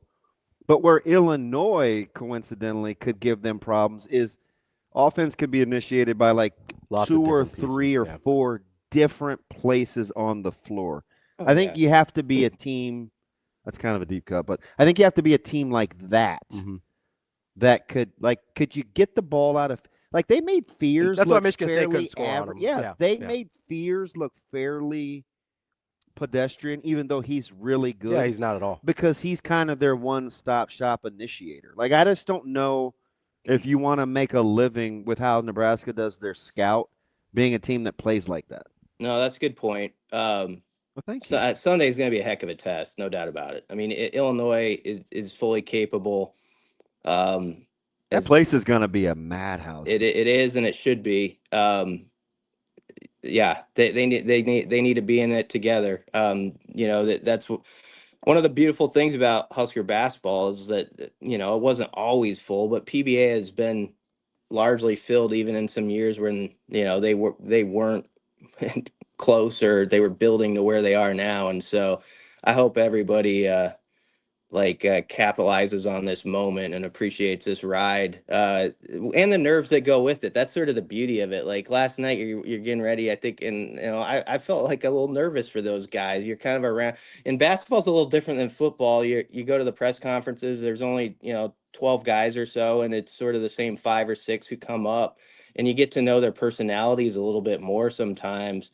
And so you do have that kind of connection with them, and you want this story to have sort of that special twist to it. And so that's why last night when you watch them, even when the odds are sort of stacked, sort of maximize what they have on the floor and make a team just like Michigan left the floor last night knowing they'd been through it, and that's a great thing in sports when you can do that to the other side. BC, funny enough, the game last night was so big that it did something I didn't think was possible, and that was overshadow Nebraska's 2026 football schedule release. Yeah, it did. When you look at here we go. When you look at the schedule that was released, I think you look at it and you go, okay, Nebraska's got to win their 3 non-con games, right? And then you look at, I think most people look at Indiana, Oregon, and Ohio State as the games that will be toughest to win. Which of the other ones do you consider, I guess, coin flip games? Would that, like, I don't know if, like, is that the right term when you're looking at the other 6 games on the schedule? Yeah, probably. I would highlight, I mean, it's all captain obvious stuff when you talk about schedules. Everybody has the exact same takes. I mean, not me. Yeah, except Damon. I mean, Michigan State, Maryland. I think there's an opportunity there right off the bat. Like, obviously, with Fitzgerald's first year, there's going to be some juice around that first Big Ten game. I think they play Notre Dame the week before, though, which is kind of interesting to me. But I mean, there's an opportunity there to start strong. The games I kind of circled, what to your question, I think, Ravi, is like Washington on Halloween. That feels a little. If you want to make comparisons, and I know Damon loves this conversation. If you want to make comparisons, like it's a little USC-ish from last season to me. Like there's that potential to really get one at home against a solid squad, but one you can go get that and build some momentum into November.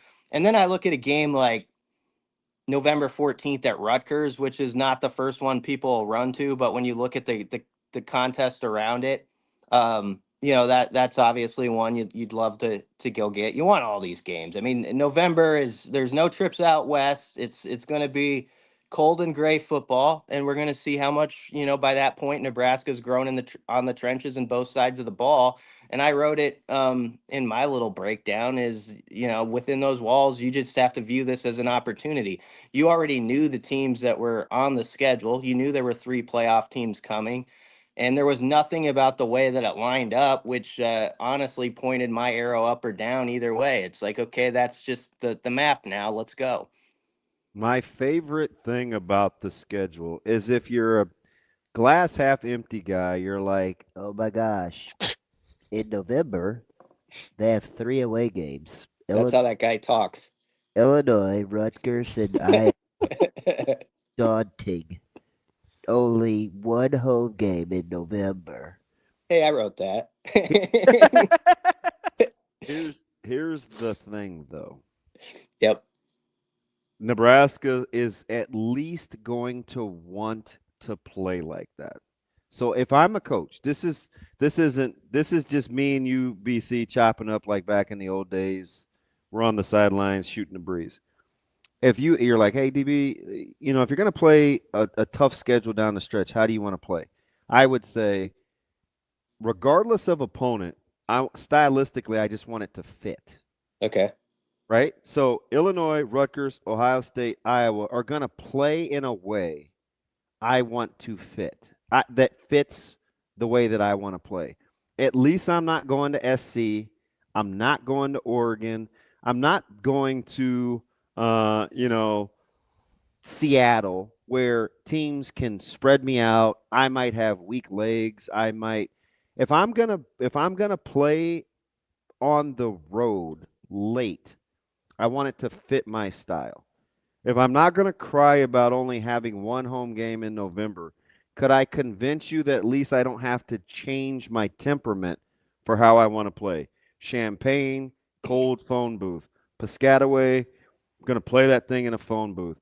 Ohio State, you get at home. And Iowa, you play the same anyway, regardless of where that game is. Could I convince you of that? Yeah, absolutely. Are you sure, or are you just doing that because I set the whole thing up? Puff your chest. No. November, everybody wrote about November because rules 2 and 12 in November. And so it's like you got to have 3 or 4 takes. And so there's one of them. Therefore he should probably concede.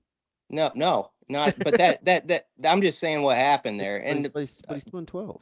The schedule in November, offhand, when I saw it initially, it didn't like just knock me over. And there was nothing about that schedule and how it's set up that changed my mind at all. Like I didn't see it as like, this is more difficult because of how the map is set up. So I can totally go with what you're saying, because that's honestly how I felt when I didn't see it until 6 o'clock actually, because I was traveling from Omaha, and when I was, it was like, all right, there it is. It didn't cause me to have hot takes really. I had to force a story out about it, to be honest. I like the fact that they're playing Washington right after the bye at home. And that's why, to Ravi's question, that game on October 31st, I think that's a big opportunity to set a tone before what you're talking about in November. And there's a good run early in the season where you can definitely get to 5-0 if you've got yourself together and you've got a better team than you did a season ago. So it's a tough schedule, but we knew it was going to be a tough schedule. And I like where the bye fell too after 7 games in the season. I think it's kind of in the sweet spot where you want it. So let me ask you one more thing. I'm gonna talk slow, not just because I normally talk slow, but I'm gonna give you a chance to think at the same time.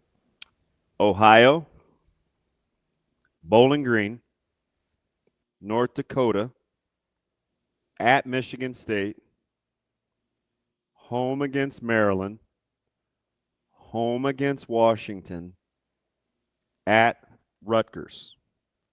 Is it myopic to think Nebraska could be favored in all of those games? One more time. No, Ohio, yeah. Bowling Green, yep.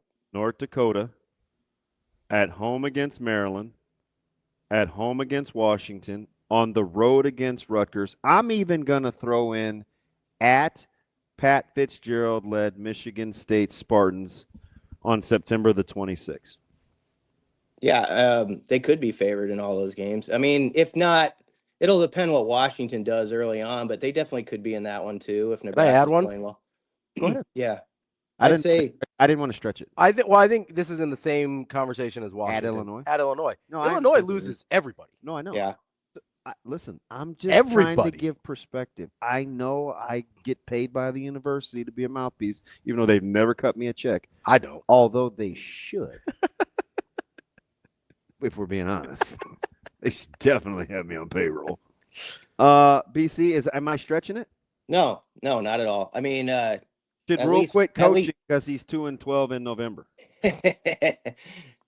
Absolutely not. You know that I am an open-minded guy. Like, hey, they made some changes. I'm excited to see what that brings, yay or nay. And I think over in those walls, you put the schedule up, you'd be like, there's a lot of opportunities there, and there's a lot of games where Nebraska, if they're a better football team in 2026 and go into it, as like you say, they will be the favorite. So at least 5 of those games of the 7 you named, and Ravi even brings in Illinois, Nebraska would be favored, and the other 2, if they're not, would be like coin flips. And yeah, you're so, less than a field goal. This is exactly why I hate schedule talk.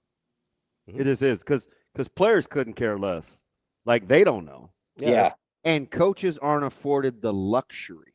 Right. You may be able to get into like strategic planning and like your rests for buys, but in terms of penciling in opponents, like, you can't get past week 1. And then week 2, the next week when you're trying to develop a program and you're coming off of 2 7-win seasons, you have no choice but to have the next game be your most important game. And it's not hyperbole. Yeah. I know that players don't think about it the way people on the outside do. God, they get so mad, and I love it. It's like, that's how you should be. Stay in the moment. That's good. It's tough when you play 3 college football playoff teams. That's also what you want. Like, they're going to be good. And those guys over there, as they get into their conditioning, mat drills, all that stuff, they're going to expect to be good no matter what people are saying. And so hopefully you have the right sort of dudes, like you're saying, that are just like, let's just attack the day. And when we get there, we're going to believe we can go toe to toe with that squad. Same thing was happening. If the Husker hoops team believed everybody on the outside, yesterday would have been a 15, 25 point game the other way where you just concede it. They didn't. They went into it like, no, this is who we are. We know what we're capable of. We've built this confidence through early successes this year, and they played like it. And there's always the capability for this football team to do that this fall as well. There you go. BC, that's exactly why you're Lincoln Hawk and not Bull Harley. I got to get my dad on the horn now and make sure that he gets up and gets his butt to work and gets me that Charger. Hey, could he get his who would get their CDL license first? You or your dad? Oh, my dad. Oh, then he's totally Lincoln Hawk. Okay, that's cool. Meet him halfway, BC, and don't split a hash brown. Flipping the hat right now. That is Brian Christopherson, Husker 24/7 BC. Appreciate it as always. We'll talk to you next week. Yeah, thanks, guys. Coming up next, we got Andy KENDEIGH from KETV here on Hurrdat Sports Live. I give our guys all the credit in the world for the fight that they showed in that game from start to finish. And you're giving up. You got Cale Jacobson out there guarding Marez Johnson at 6'10", and built like a Greek god. And Cale battled him every step of the way. And I thought in that first half our pace was great, our movement. I did think we ran out of gas a little bit in the second half. And if we make our layups, I think we win this game. And I thought Sam made a hell of a play at the end, getting his feet outside the paint, getting established for a couple seconds, and taking one on the chest. But unfortunately, they didn't give us the call. I'm not sure what you're supposed to do in that situation. But our guys, again, they fought through adversity. They battled. And listen, that team is projected by a lot of people to win a national championship. You got no Braden, you got no Rink, you got no Oogie, you got no Connor, and you fight them all the way to the finish, and you lose by a basket. I mean, that shows the character of our team, and it also shows that we can compete with anybody in the country. And I told them in the locker room, we haven't had this feeling in a long time. It's been almost a year since we have had that dejected feeling in a locker room, and they were hurt. They were hurt by it. We've responded great when we've had a big emotional win, and now we're going to find out what we're made of and how we're going to respond to a tough loss like that.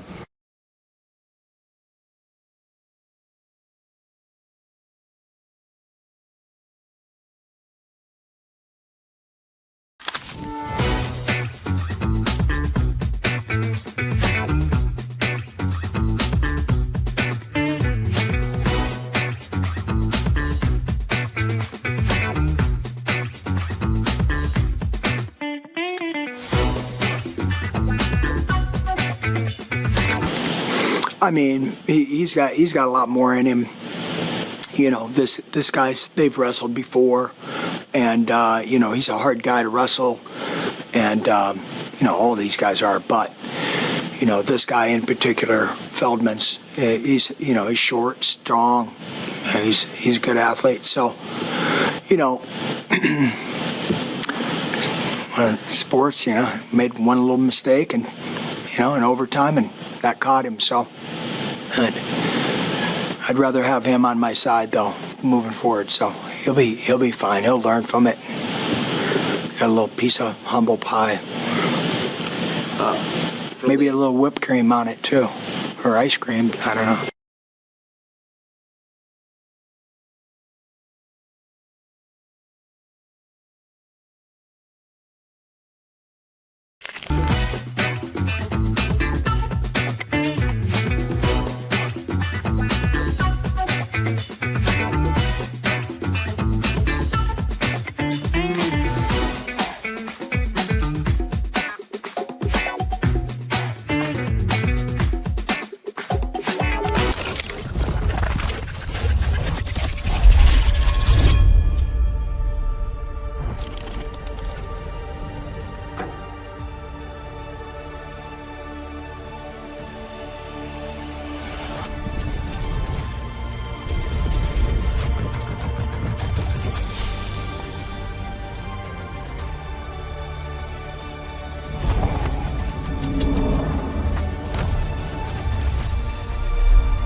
Welcome to Hurrdat Sports Live.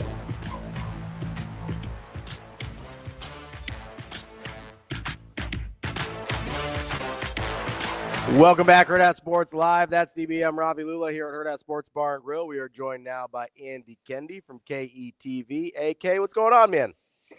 Hey, boys. Good morning. How we doing? Doing all right. How are you guys doing? Should I tell him? AK, you know I'm closet. Closet crazy, right? Yeah. Oh, yeah. So, Wow, you didn't have to be that convincing. Zero hesitation. So apparently my pen exploded and I had no idea. So is all over my mouth and I didn't have time to really go to the restroom. So what I did was, to be clear, you did have time, you just chose not to. I cleaned my face with cleaning product and water. So if I keel over at any time during this interview, you know that I made a bad decision. Because there are all these cleaning spray bottles, and I figured this was my. Why are you mad? I'm not. I just go ahead. I'm fascinated to hear what the philosophy was here. You gotta understand though. My philosophy is it's a disinfectant. It kills germs. It would probably get the ink off my lips. It did the job. Did the job, right? Yeah, and it didn't smell like bleach, so I should be fine. Should be. You know, bleach isn't the only thing that can hurt you, right? Oh, pretty much. I don't think ammonia is great for you either. Ravi's like, if he goes, how you feeling? I go, I'm a little lightheaded. If I don't make it through this segment, I know what it was. And then this dummy doesn't feel bad for like my family or anybody. He's like, I'm going to blame it on your food storage practices. Yeah. Hey, if not cleaning solution, not the fact that I just cleaned my face with restaurant cleaning product. Right. If it's good enough for a table, it's good enough for your mouth, right? Exactly. There you go. I just couldn't figure out the logic of why you needed a disinfectant to get rid of ink. It's not like there's germs in ink. You just got to wipe it off. What if ink is poisonous though, AK? That's a good point. Cleaning solution Very good point. Isn't? Oh, it's fine. Don't matter to me. We'll be exactly Shador. AK. Boys, what about last night? Hey, I got to tell you, first of all, shout out to Lauren. She made the trip to Ann Arbor. He's no limit. She's crazy, by the way. She's nuts. Listen, you don't probably know much about Master P, but Master P and Lauren Michelson, like No Limit Studios. She is like balls to the wall. She is unbelievable. So, okay, a little backstory. I took a little time off and got away for the weekend, and I get an email, and I'm on the email. Hey, I don't want to bother Andy, but she put me on the email, which is fine. But I'm checking email, and she's like, "Hey, this is my idea. What do you think?" And I'm like, "I think you're crazy, but okay." I mean, she left yesterday at 4 a.m, and she didn't get done until after midnight last night. That tells you a little something.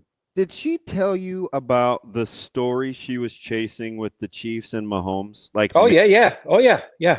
And she almost had it too. She was running herself ragged to get that thing. And I was like, whose watch is this on? And she goes, it's on my own. I had a good idea. It's a good idea.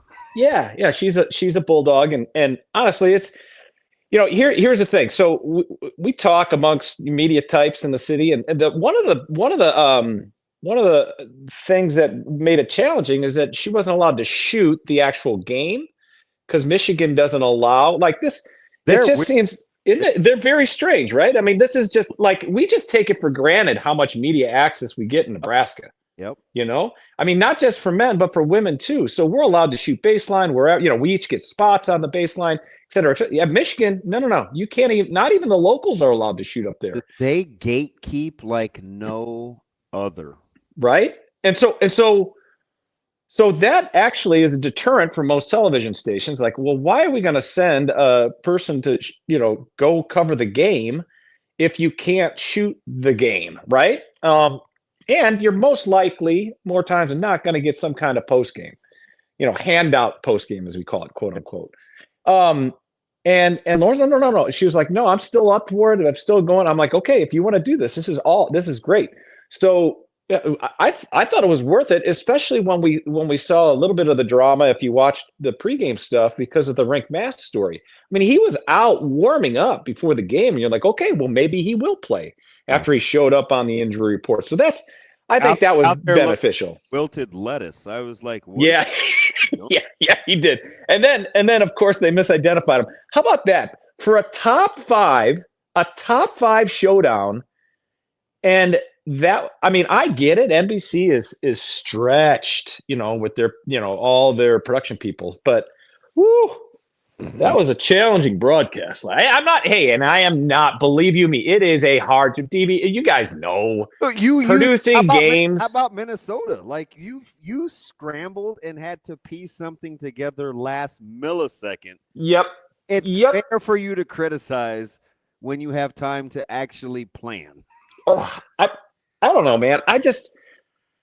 They had they had a very, very young Michigan guy doing color commentary, right? Who at one point compared Price Sanford to himself. Did you catch that? Yes. He reminds me of me, he says. Where if you're just, guy or girl watching the game, people are like, well, who are you? And then, granted, the play-by-play guy had to explain to people who this guy was. And people who follow basketball, of course, know who this guy is. But it's just like, okay. AK, I gotta say, Ravi is an absolute 100% hater.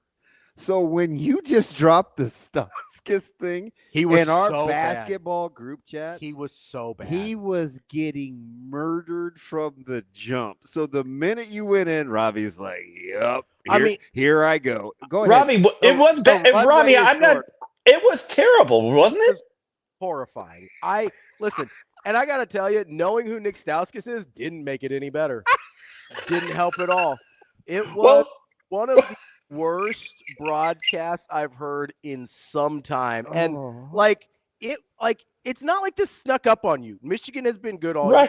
You knew Nebraska was going to be good, even though you have I don't even mind the Peacock part of it all, because if you've got YouTube TV, they have NBC Sports Network. That's part of your TV package. For a lot of people, you don't even have to go to Peacock. So that part doesn't bother me. I understand what world we live in with streaming.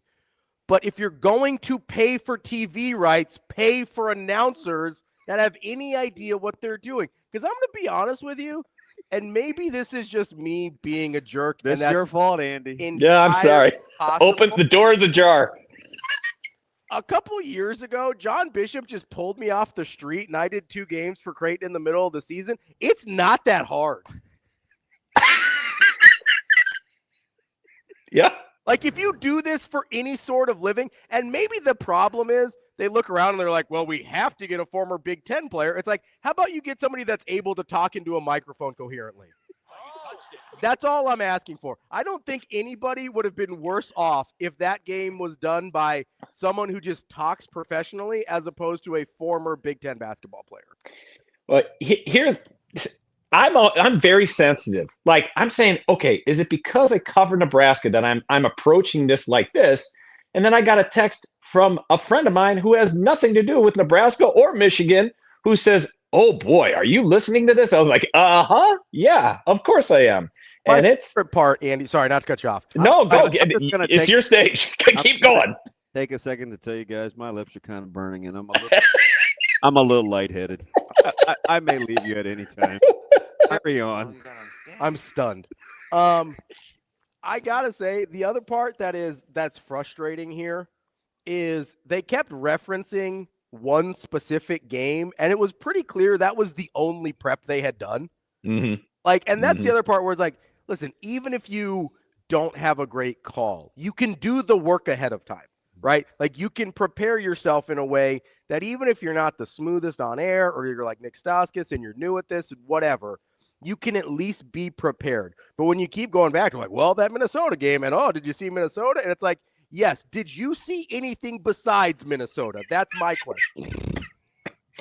And, Nick Stauskas could be a fantastic Emmy Award-winning broadcaster at some point in the future. Not today. May not be, but it's that is not right now. Okay. And here's the thing. I don't know how many games he's done, but it really didn't seem like he had done a lot of games. Just the stuff just simple stuff, like the guys going to the free throw line late in the game. It's a 2-point game. The guy's going to the line for 2. Michigan's up 2. What's the easiest call in the world? You need 2 to make it a 2-possession game, right? Yep. And the play-by-play guy has to step in and say that. Like, come on now. And again, believe you me, it's easy to throw stones. I don't have the headset on, but I've had the headset on before, and that was just not really it was a disappointing effort because it was such a game of huge magnitude, and then you got a camera crew that's showing Leo Curtis on the sideline and calling him rink masked. AK, come on now. When we do, and now I get it, Nebraska public media is sensational. And there a lot of pros, but even in the promos, it's when they want to do shots of guys that we're going to do for the open. Mm-hmm. What's the first thing they do on the group text or the talk? It's, hey, just want to clarify number blank, or does this footage look good, or we're gonna shoot this guy before the game, right? Like, that's, and I get it. It's the best of the best locally, and we're spoiled. But you would think if you're going to do pregame, the guys in the truck are going to be like, hey, we're going to get footage of such and such. Does this mesh? Yeah. Is this the guy? Is this the human being that we're talking the about? guy that especially because Rink Mass was out there pregame. He was out there pregame. Get a shot of him pregame. Have the videotape rolling so you can roll back on him pregame. That seems pretty basic. Said anything?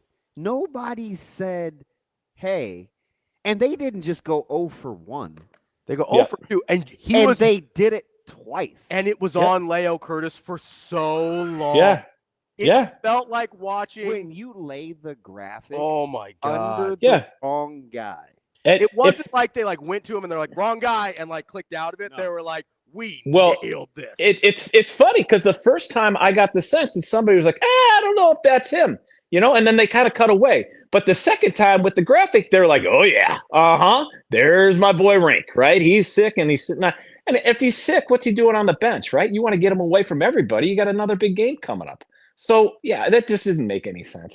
And for a fan base that already feels pretty disrespected just because the national media taking shots in terms of because I get it. Nebraska's new to this game of being mentioned in the top 10 or 15, top 5 in the country. I understand that. So they're not going to get the benefit of the doubt. But when stuff like this happens, it doesn't help the cause, if you know what I mean, right? Because people are just ticked off about it. And I get it. I understand. Because I was sitting there last night. I'm like, are you kidding me? Like, come on now. Be better than that. All right. AK. Yep. All right.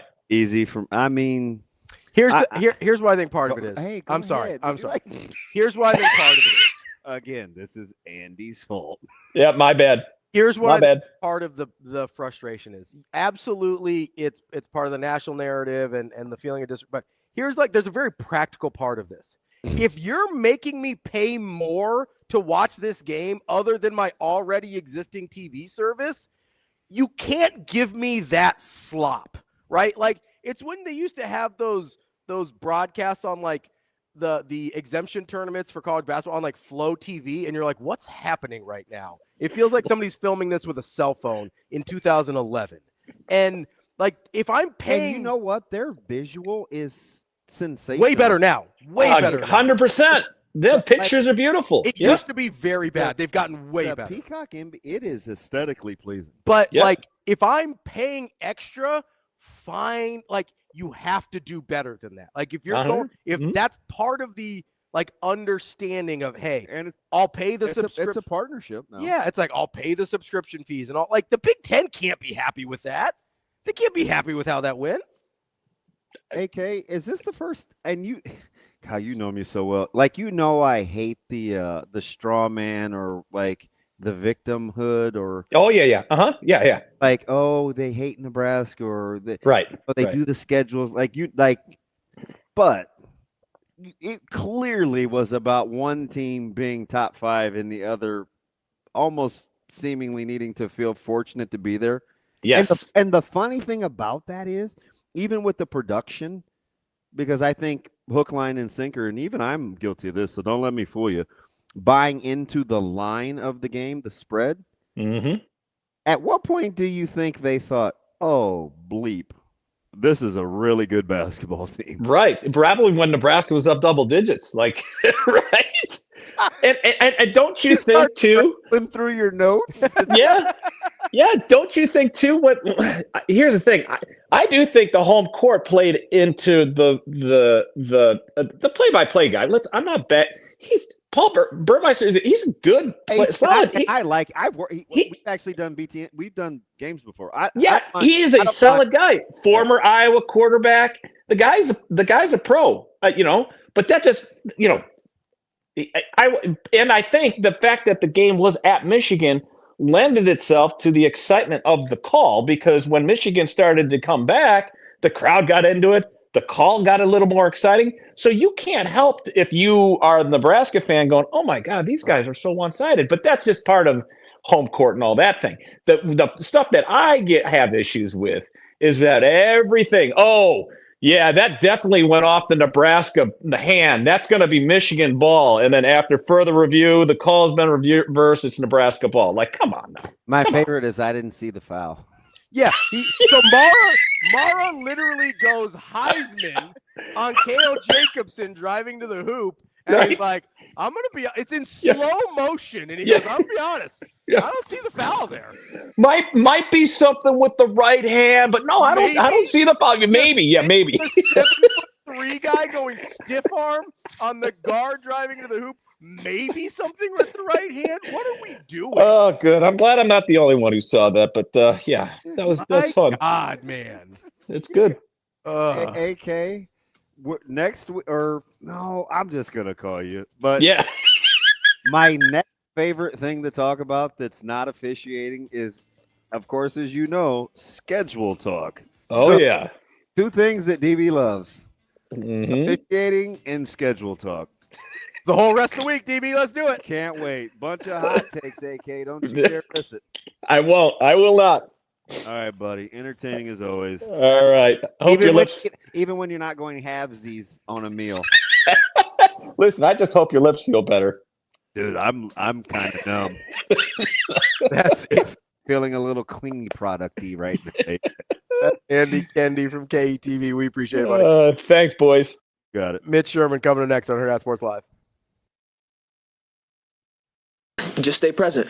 It's very easy to get caught up in the moment and the drama and the emotions of it all, right? It's easy to get frustrated and annoyed.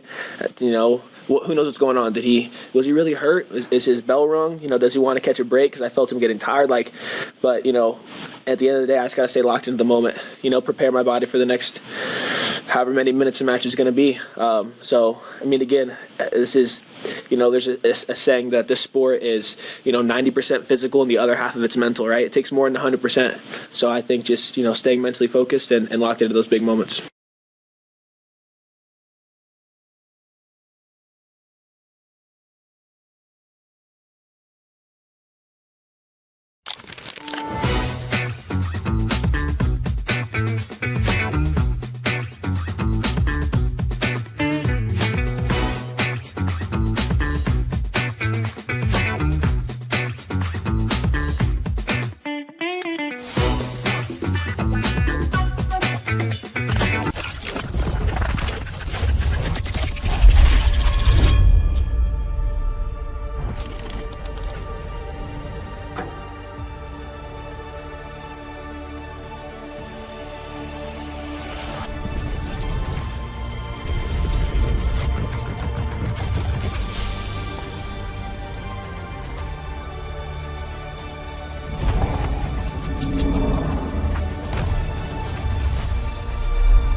Closer.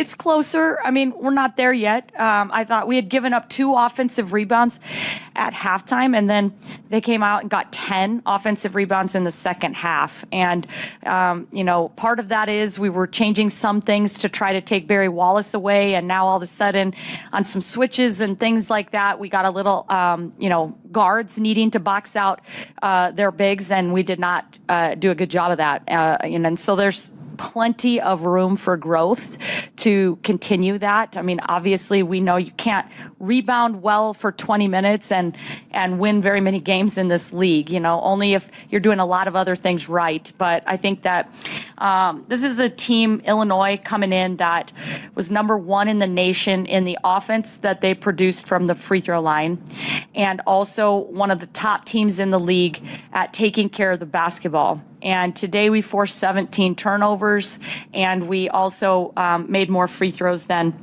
they attempted.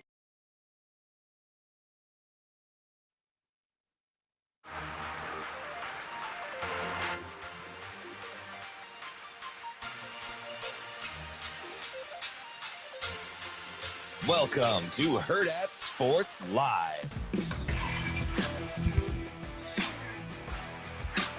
Welcome back, Hurrdat Sports Live, presented by Next Gen Mail Medical. That's DB. I'm Ravi Lulla here at Hurrdat Sports Bar and Grill. We are joined now by Mitch Sherman from The Athletic. Mitch, how we doing this morning?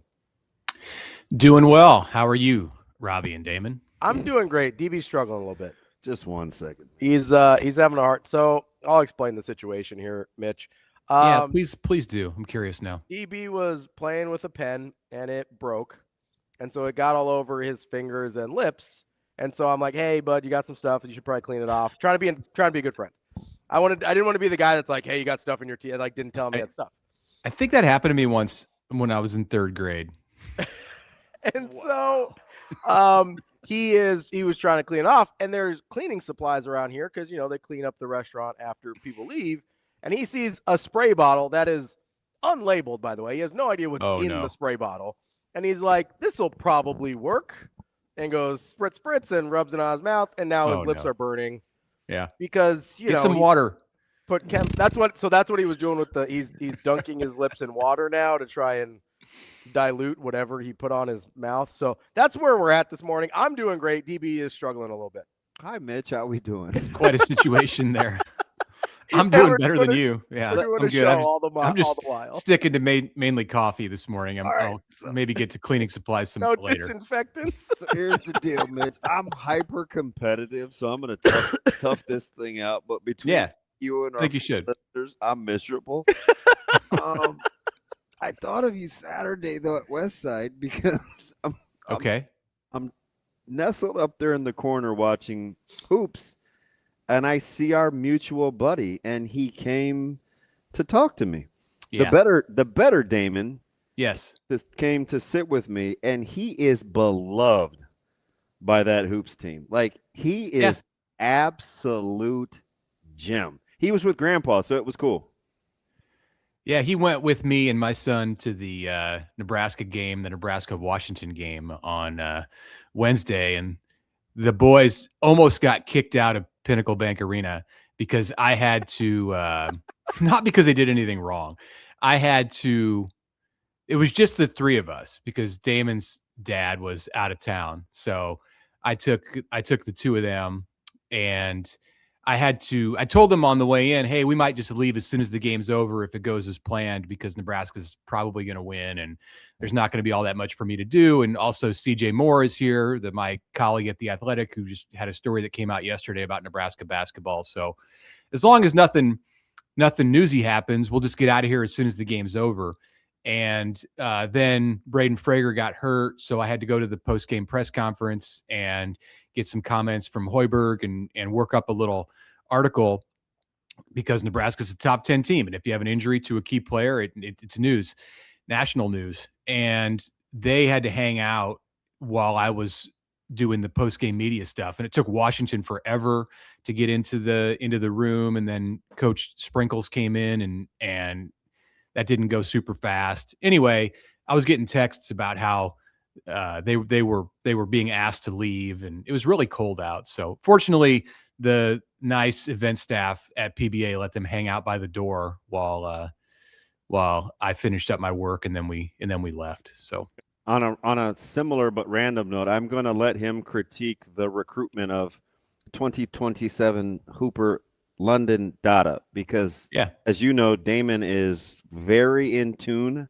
with high school sports, and so his breakdown of recruiting will be fantastic. He also knows that Dada has back-to-back visits with Creighton and Nebraska. So yeah, of course he does. Dude, of course he knows. He knows about Tola Dada, and he probably knows about Tola Dada's dad, and he no, I'm not surprised at all. I didn't know that he was at the West Side game, but yeah. So they're like, I see all the players kind of the in between, because the girls played first and then the guys play. So the boys come and they sit in that corner, and I'm up in the very corner, and so they're like waving him over, and I felt it was very encouraging. He came to sit with me, and he's like, so we're talking and we're shooting the breeze, and he goes, "Hey, I'm gonna go sit with the team now. I may or may not be back." And I was like, D, you go ahead and do your thing. No doubt. Yeah, we're talking about Damon Dow, the renowned Gretna East football and basketball team manager. Yes.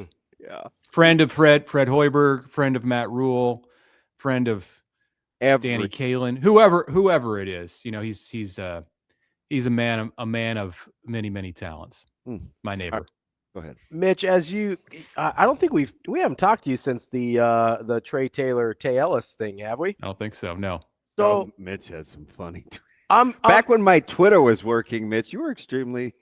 Now it's working. Snarky. Now it's working about that. No. Now it's working on his crypto income instead. Are you talking about the Shayla Rottenberg thing? That was pretty funny. That was pretty funny. It wasn't snarky. It was just funny. That was funny. I was amused. Also, unbelievable. Yeah, like she's unbelievable. Anyway, whole other thing. Mitch, you're kind of in a really interesting place, because obviously you write for a national outlet, but you're Nebraska based, and you have you care a lot about Nebraska high school sports as well. Like that's sort of a unique overlap, I think, of interests and occupational responsibilities. So I'm curious, when this all started happening and the Trae Taylor thing comes down, and it seemed like maybe there was some momentum towards that. He sort of alluded to it on Twitter a couple times. And then the Tay Ellis thing seemed to come a little bit more out of nowhere. Like, how do you process that for Nebraska football? And then how do you process that for the state of high school football in Nebraska? Okay. Hey, the heck with Nebraska, Michigan basketball. Let's get to the hot takes. Yeah, it's fine. You guys are talking about that the rest of the show. For Nebraska football, there's no downside. There's no negative. You're going to have him closer to the program.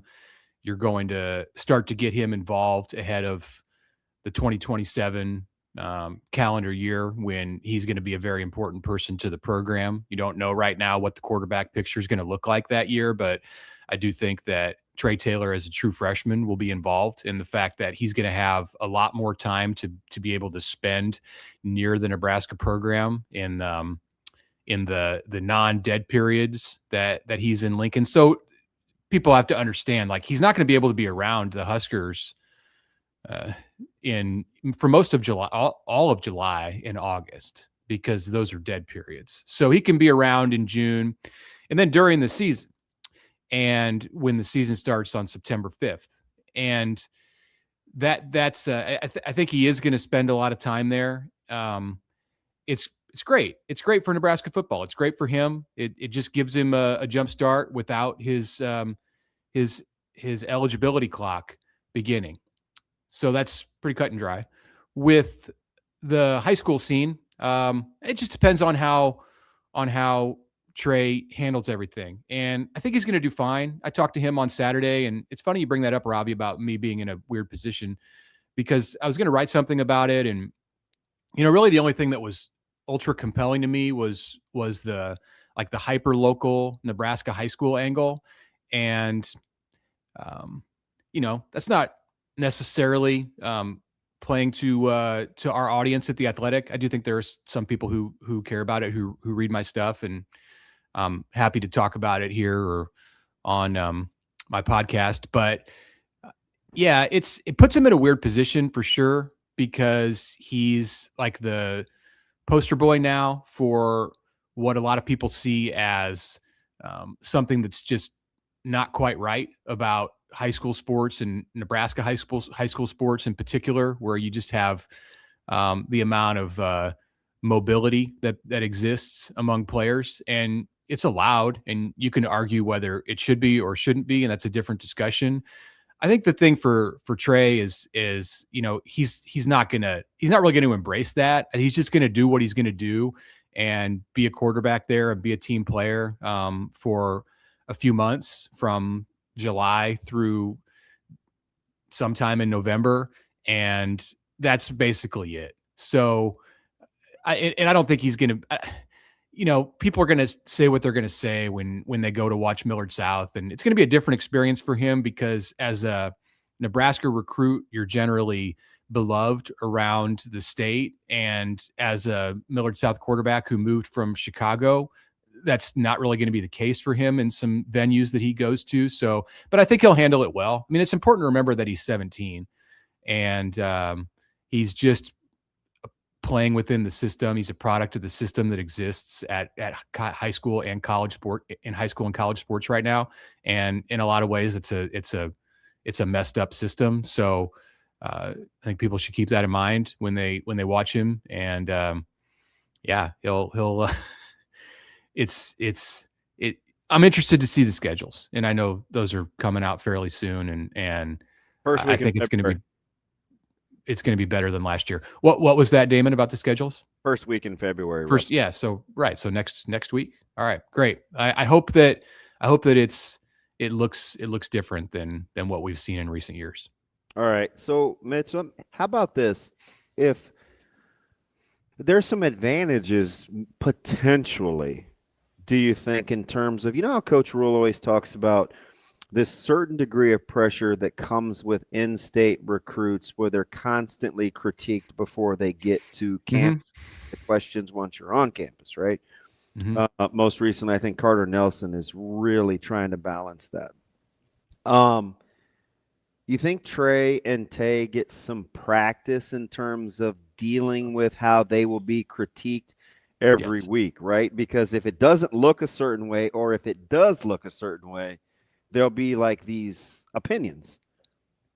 Any advantage, do you think, to the good in terms of being able to bank that and deal with the critiquing that goes along the way? Yes, I think that'll be an advantage, but I don't think the critiquing is going to quite be what it would be if they were doing the same thing. It's Saturday against North Dakota. Right. Yeah. But yeah, just being around it, and even if they give people no reason to criticize them through their play, they're going to be inside the bubble, and I think have a front row seat of what it's like to be a Nebraska player or a Nebraska recruit. It might be another Nebraska recruit in this class who is under the microscope, or it could be them. And yeah, that'll be beneficial for sure. It's tough. It can be tough for Nebraska recruits, and it's been an interesting kind of evolution to watch and it's still, I think it's still changing in the time that it's been interesting to watch in the time that Matt Rule's been the coach, and the way that he and his staff have approached players in the state of Nebraska, high school players in the state of Nebraska, and recruiting them and then coaching them when they get to Lincoln. And so, yeah, it's I don't think they've found like the quite the right place yet, the right balance yet. And maybe this will help. You know what I bet he'd tell you? You should ask him, Mitch, because you're in a not safer, but it's more your job than it would be mine to ask him, is how much of how he looks at, or they look at, recruiting in-state guys is independent or dependent on how much he thinks the family can deal with the scrutiny, even greater than the individual player's ability. Because yeah, that could be a conflict of interest for you to ask.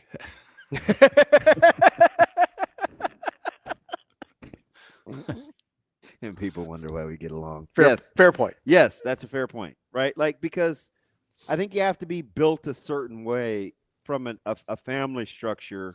I mean, because we saw it with like Thomas Fidoni's family was kind of active on the internet, or to the opposite, a guy like Chase Lofton, who's like, yeah, I don't want to deal with that.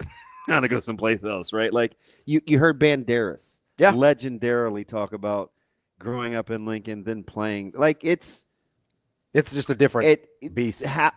Ask Malachi Coleman's parents how they would. It's different for everybody. I wonder how that factors into how who they decide to go after. Yeah, I haven't given that a ton of thought. It would be a good question for him. My thought is it probably doesn't factor a whole lot. I think if they find a player that they think fits them and they have a need at that position, and some positions are evaluated differently, the quarterback position in particular, but everywhere else on the field, if it's a player that they feel like fits them, I think they're gonna recruit that player. Now, if there's some extenuating circumstance where, that guy or his family are just not going to react well to being looked at closely, then it could impact their. I don't think I've seen a situation where Nebraska's like chosen not to recruit somebody because they're worried about how that player or his family might react. But I think it goes into the way that they coach them and like the conversations that they have. Absolutely, when they're being recruited, and then if they choose to come to Nebraska, like preparing them for the expectations and just having if you're as you know, if you're a former Nebraska high school player who is in that locker room, there are going to be more people in your ear, more eyes on you, more conversations about you, more scrutiny than, somebody from Texas or Illinois. So that's just the way it is. And I think as long as the athletes can understand that when they get started, they're going to be in a better position to handle it. All right. Since you brought up Illinois, that's a relatively rough, smooth transition. I hate schedule talk, but you're pretty balanced, so you're not going to probably get under my skin talking about it. But we knew it was going to be a tough schedule based on the teams that they had to play. When you look at the breakdown as it was leaked and then released yesterday, which, by the way, did you see the little hidden gem in your press release that we're going back to the Hilton next year Big Ten? Was that not pretty cool? No, maybe you don't like that. Do you like I do. I love that Media Days is going to be in Chicago. Me too. I already knew that it was going to be in Chicago, but I'm glad that it's at the Hilton and not at McCormick Place. McCormick Place. I was going to say the Yeah, get us right there across from the park on Michigan Avenue. That's fun. All right. So, we're Did you thank them for sending the schedule link in addition to the email? Because I did not thank them. No. Why would that have been so hard? Just link the goddamn schedule. But anyway, as you're looking at it, what did you think that how'd you look at it based on what it could have been? There was no way to set it up where it was going to be easy. What you're looking for is manageable, and I guess that's what they got. I mean, there's an opportunity for Nebraska to start well in 2026, and I think that's a big thing when you have a new quarterback, when you have a new defensive coordinator, when you have a big change on who's running the special teams, and just as much change overall, like a rebuilt offensive line, big time renovation that you're trying to do with the defensive line. These are all, like, if you're going to list like the most important positions on the staff and on the team in any year, those are all going to rank right around the top. So the fact that Nebraska has big change at all of those spots, or just about all of those spots, I think what you would want to see is an option, an opportunity to like ease into things in the season a bit. And yeah, they definitely have that with the 3 non-conference home games. And, not just like a beast of a game out there in September. And then it starts coming at you in October. At some point, that's going to happen. And, at some point, you can't all be in November, and you wouldn't want it to all be in November. November's tough enough as it is without having an Indiana or an Oregon lined up there. So you get into it on October 10th, maybe sooner. I don't know what Michigan State's going to look like in year one with Pat Fitzgerald. Now it's different now than it was when he coached at Northwestern. It's different, the task to rebuild a roster, and you can do things in year one that just were not available in previous eras of this sport. So I would expect that that's going to be a good time to go there to East Lansing and open conference play. And Nebraska will have an opportunity to be 4-0 after that game, and an opportunity to be 5-0 after Maryland comes to Lincoln. Oh, you're going there. You got a little hoop basketball freedom of.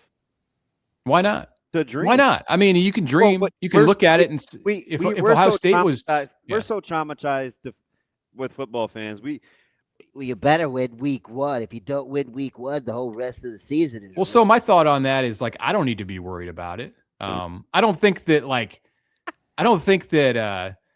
that Dana Holgerson or Luke Lindenmeyer should be coming on your show and saying, we got an opportunity to be 5-0. I don't think that's probably the right message to get from somebody inside the program, but I don't have an impact on the game. So yeah, I can definitely look at it and say it's favorable. Do I think they're going to be 5-0? I don't know. Ask me again in July or August. I'll know more about the team at that point, but they definitely have an opportunity. I would think right now they would be favored. Be careful though, because if they don't, then it is your fault for setting unreal expectations. I'll take that for promoting free thinking. I mean, hey, Ohio was in a bowl game last year and beat UNLV, so it's not a walkover by any stretch in week one. But it's Ohio. It's a Group of 5 team. It's a MAC team. You have them at home. I mean, you're Nebraska. You should win that game. So I like the way it starts. It gets really tough, obviously, for a period of time. You go into the thick of it in October. Indiana and Oregon in back-to-back weeks is a challenge, and then the whole month of November is really, really tough. So Nebraska in year 4 under Matt Rule has it lined up to be able to slay some demons. He's 2-10 in the month of November, hasn't beaten Iowa. We know the challenge that Ohio State brings. You have a chance to flip some scripts. And how about Senior Day with your right now, Ohio State 18 seniors being Ohio State at home? That's going to bring some juice. Yeah. Hey, the last time Nebraska played Ohio State, the game went down to the last couple of minutes. This one's at home. Last time Nebraska played Ohio State at home, if I'm not mistaken, it was a competitive game. Am I forgetting a game? Was it? I'm trying to remember the order of Nebraska Ohio State games. There have been a lot of competitive ones. There have been a couple blowouts. Well, remember, 2 in a row in Lincoln, Ohio State did not punt. So we have that going for us as well. What's the most recent Nebraska Ohio State game in Lincoln? What year? I think that was JT Barrett's last year, or no, it was Ryan Day's first year, because I did the post-game talk with him, and he was talking about how one of the things that he appreciated about this team was, as skilled as they were, Mitch, I'll never forget this post-game for BTN. He said, I love our competitive, our physicality. Baptiste was a freshman. Nebraska wanted him. They didn't get him. He ended up going to Ohio State. He wore number 8, I think, for Ohio State. It was a night game. I can't remember the exact year, but I think that was it. 2021, the last Nebraska Ohio State game in Lincoln, and the Buckeyes won 26-17. That was the year that Nebraska was 3-9 and lost. That was not a one-score game, but every other loss was a one-score game, I believe, in that year. There we go. Mitch, as you look at this schedule, and I don't know, I'm kind of in the place where with what the Big Ten has turned into, you're probably going to have 3 games you look at as pretty difficult basically every year moving forward. You're going to get a couple years where you luck out and have a favorable schedule, but more often than not, I feel like these are the types of schedules you're going to get. So I start to look at things like, well, okay, what's the travel look like? And I mean, if you're Nebraska this year, you have to be pretty excited. At least at this point, you only have one short week, and that's the Friday Iowa game, as opposed to last year, where you had a lot of weird stuff with your schedule. And you look at, you go, okay, you go to the West Coast once for Oregon, and then you come home. You're home before that, and then you go to the East Coast once with Rutgers. When I look at sort of the logistics of the schedule, I actually don't think this is bad for Nebraska. No, logistic wise, I think it's about as balanced as you can get. There's not, last year Nebraska had the back-to-back road back to the Maryland and then Minnesota on a Friday. There's one back-to-back situation of road games, and it's Illinois Rutgers. Is it Illinois Rutgers? Yeah. Yep. And one of those could be the Friday. I think there's going to be a Friday night game on the schedule. I'm hoping. It could be any of the road games. We only have to get one more in before 2028, right? Contractually, or does it have to be? You're way better at that than I am. I don't know. I don't know the where they're at on the quotas and things like that. I just know that they're very unlikely to have one at home, and I don't think there's any extenuating circumstance for any of the 4 road games. And I could be wrong. Like one of these could end up being some team's homecoming, and that ends up being exempt from a Friday night. But any of the 4, I don't know. Like I've gone back and forth in my mind. Like, would they do that with the Oregon game? Because that would be tough for Nebraska to be coming off of Indiana at home and then have a short week and have to play Oregon. I mean, Fox doesn't get the opportunity to have Oregon on Big Noon because it would be 9 a.m. out there. So would Fox maybe want to look for a Friday night in Eugene? And what's the best case scenario for that? It could be totally off the board and not something at all that they look at.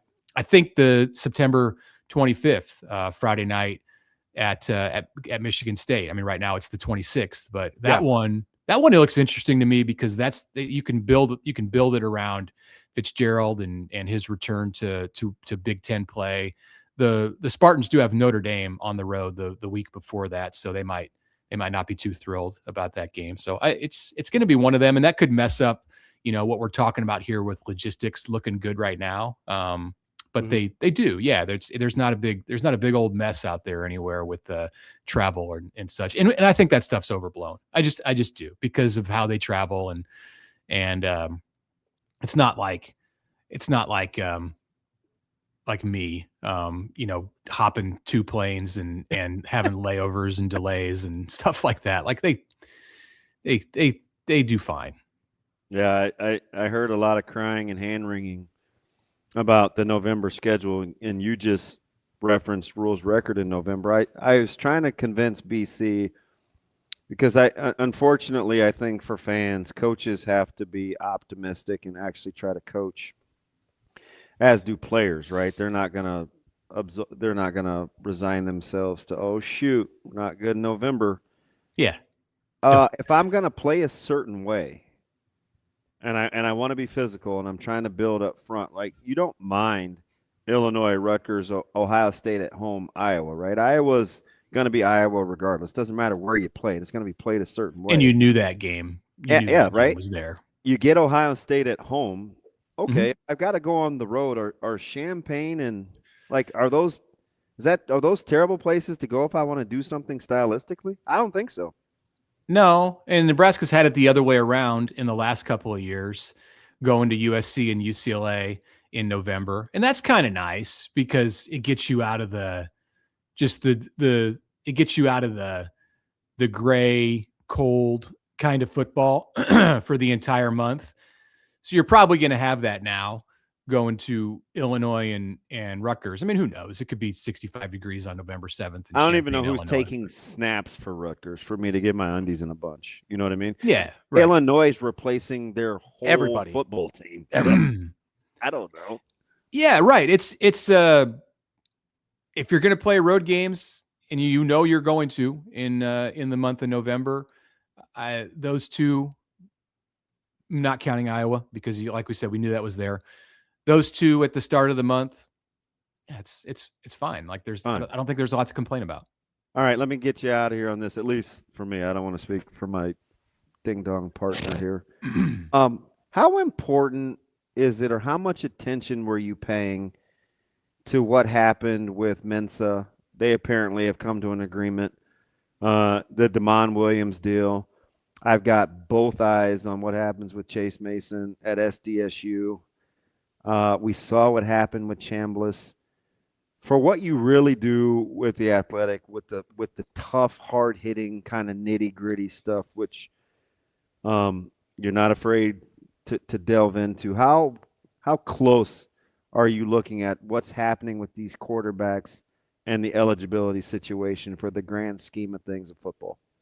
I mean, I pay attention to it from a point of being interested and wanting and needing to have an understanding of what's happening in the sport and what's going on with various contract situations. I mean, they're all a little bit different. Chambliss's is a waiver and a 6th year of eligibility, and Mensa is a contract situation with Duke, and Damon Williams was different Similar as well. Yeah, I mean, similar to Mensa for sure.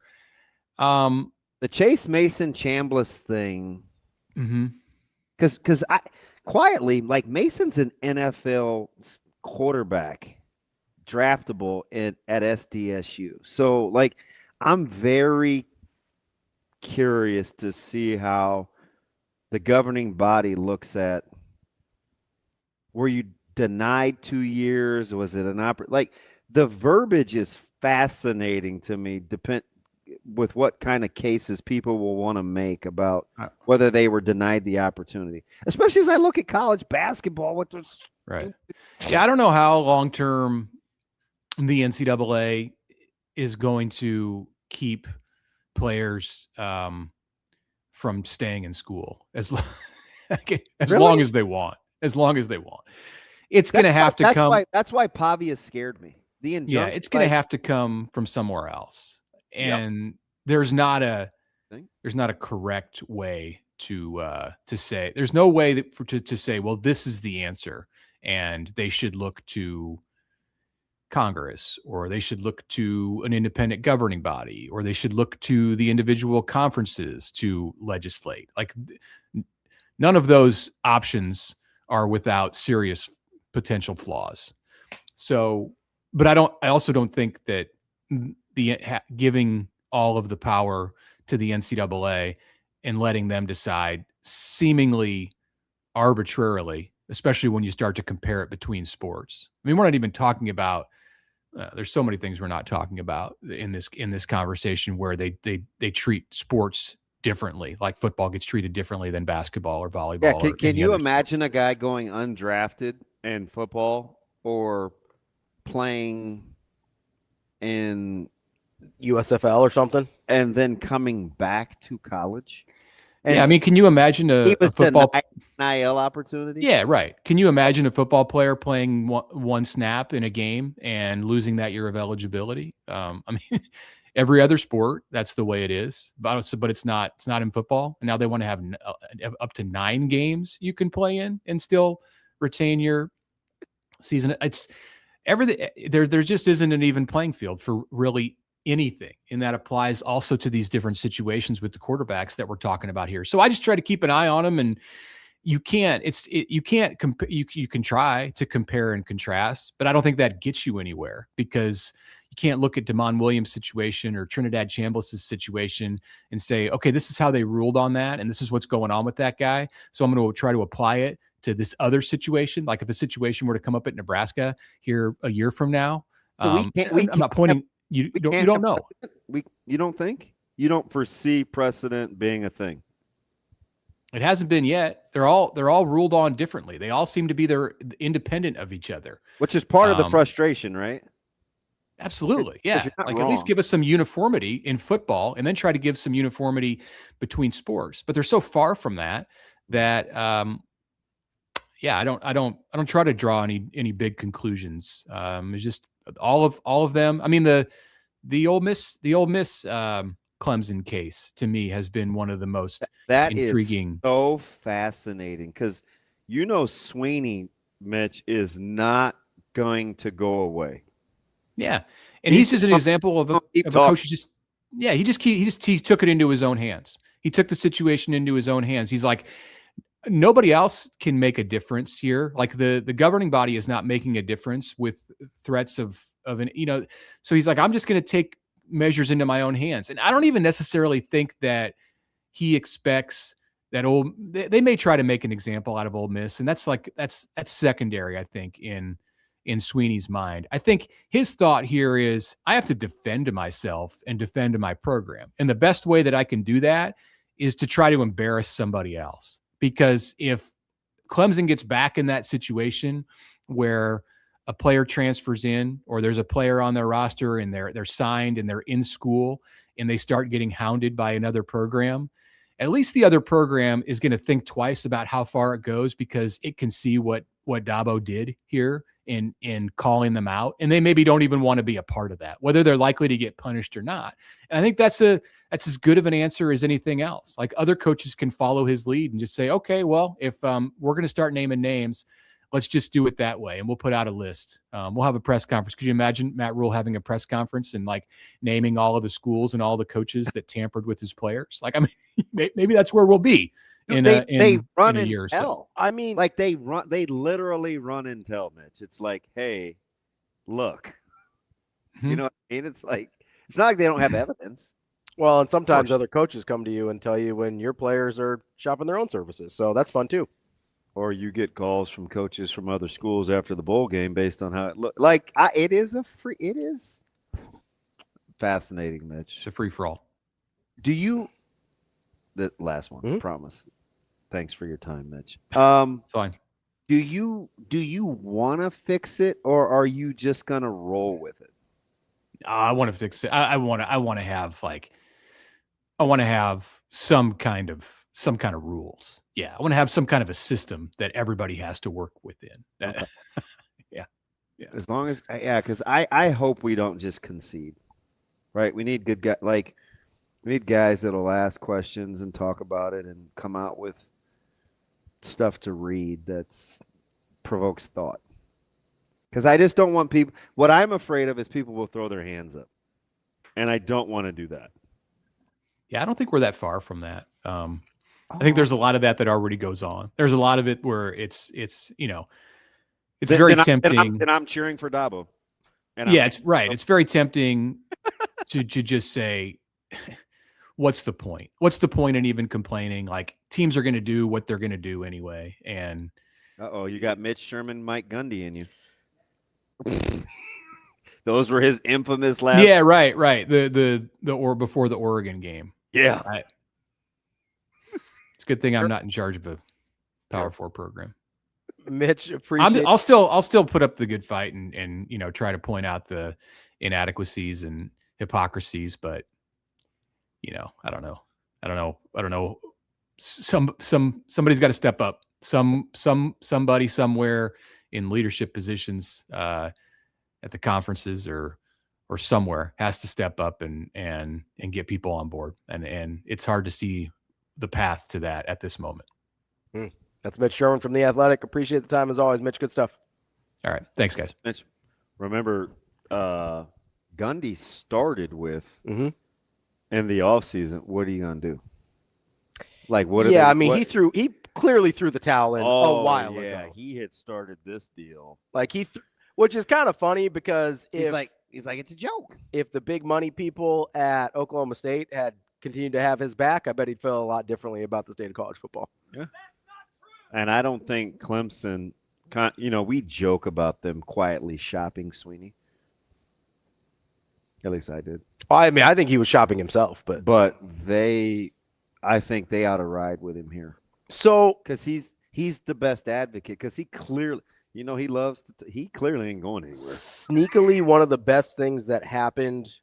Sneakily is one of the best things that happened is the Darian Mensah situation. Them coming to an agreement? Yes, because that actually provides, and I tweeted this, that actually sort of provides the beginnings of a structure that can work. In terms of how they do contracts or how you let people out of contracts? Both. Because the important part is about the contract is both either you stick to it under these terms or these are the terms in which you can get out of it. That's the important part of a contract. And we think of contractors like, well, you have to keep people here. And it's like, well, you can't force somebody to play football someplace they don't want to. You want me to tell you something? What's that? I think is pretty interesting. What's that? God. With regards to contracts and situations for players,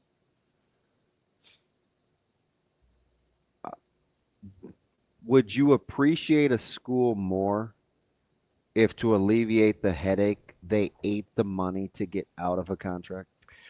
I think some schools do that. I mean, so it depends on who wants to do the leaving, right? If you want to do the leaving and you're the university, then you are also obligated to fulfill parts of that contract, right? So you say, hey, here's the rest of the money. Good luck. Goodbye. Right? Or if you're the player like Darian Mensah and you're like, hey, I signed this contract, but I want to get out of it. I mean, it's the same thing. Like, player contracts are going to start to look a lot more like coaches' contracts. Mm-hmm. Kurt Cignetti, you have to pay Indiana $15 million if you hire him away. That's the buyout. That's the buyout if they don't fire him. That's the buyout if he decides to leave, right? So you're going to see, I think, starting to be written into player contracts, this is the cost if someone wants you, or if you want to leave here to go play football somewhere else before your contract is up. And we already have this. We have a system for this already. It exists. In soccer? And in Japanese baseball. That's what a posting fee is. Or transfer fees. Yeah, transfer fees in soccer and posting fees in Japanese baseball. They have a system where it says, hey, once this point happens, Major League Baseball has to pay us X amount of money. And it's a bidding system, so it's a little different. But it's, hey, you have to pay us this amount of money in order to get this guy away from our team because you have to make us whole financially. Yep. It's the same thing. This already exists, and it works, by the way.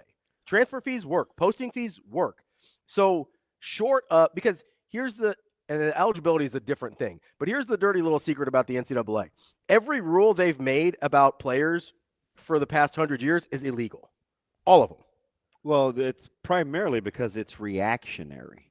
Well, so like limiting eligibility is, now that there's money involved, is illegal. You can't limit someone's potential to earn. It's illegal.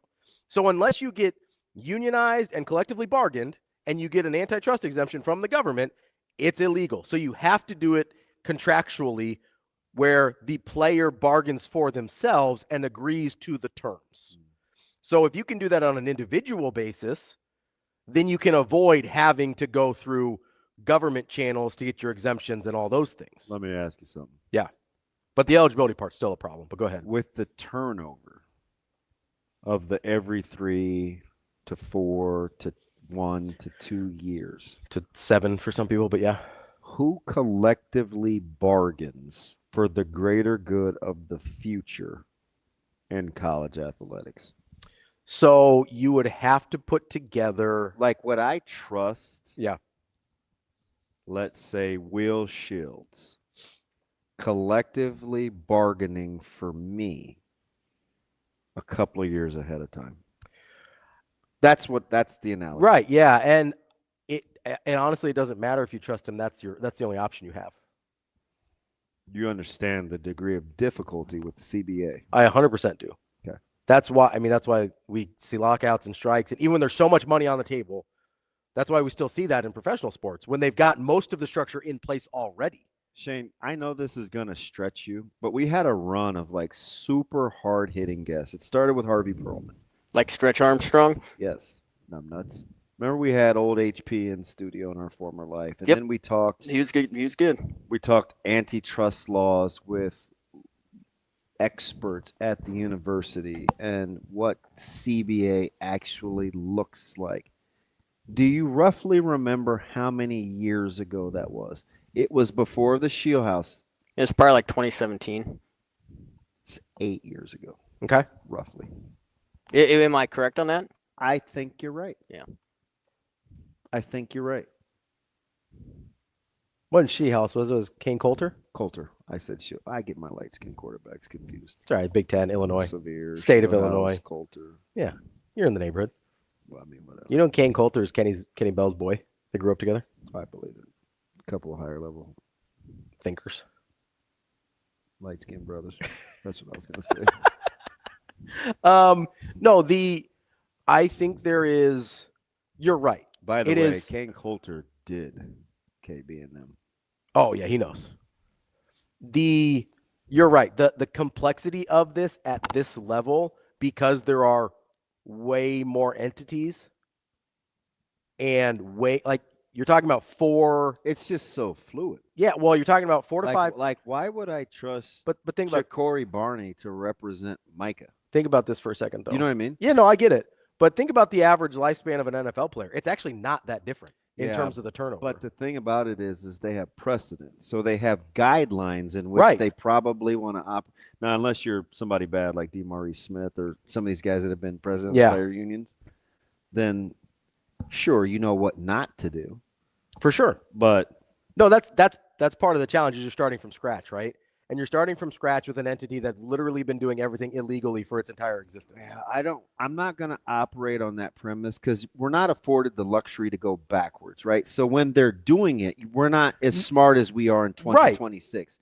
Now that we're in 2026 and you get the vantage point of looking in the rear view, you could say, oh, that was never legal. But real time, I mean, at one point we used to drink from separate water fountains, and that was cool too. Now we look at it X amount of years later, I'm like, oh, at the time it was legal, and so, now it's not. So I don't love the line of demarcation, but I get it. Well, so here's the reason I bring it up, right? Okay. Is because you can't take anything. The reason I bring it up is because you can't I'm surprised I can still function at a high level. I think my brain is rotting. I think the reason I keep bringing it up is you can't take anything that is currently existing within their structure and assume it's okay moving forward. That's why I bring up the legality of their previous rules, because you have to start from scratch is the point. Yeah, big jelly roll guy. And so starting from scratch makes it It is not okay. Makes it way more complicated Barely getting by. than, as you mentioned, with existing leagues where you have a framework in which you're making tweaks, but you don't have to build the frame of the house. I'm with you. And so like that to me, and the eligibility thing is the scariest part here. That's the part that's scary. And you've heard me, and some have, and we've gotten into this a little, and a lot of it is off air. Mm-hmm. I was not cheering for Pavia. I was not cheering for Chambliss. I want a statute of limitations. 100%. I do. Yes, I agree. So I want a statute of limitations. I want it over. I want people. I don't want to watch a guy play at 27 years of age and or 26 against a 19-year-old because I don't want to watch he or she can make $3 million, and it's better than if they go out into the free market and they're not going to command that because they're not pros anyway. That's what I'm like. So I don't want that. And I don't want to see the Bediakos of the world coming back after failed G League careers, or I don't want to see guys that, were trying to make it in the NFL and couldn't hack it. And, maybe they played 4 preseason games and they're like, this ain't for me. I got to go back. You guys thought I was being petty the other night when I was No, I didn't think you were being petty at all. Tennessee.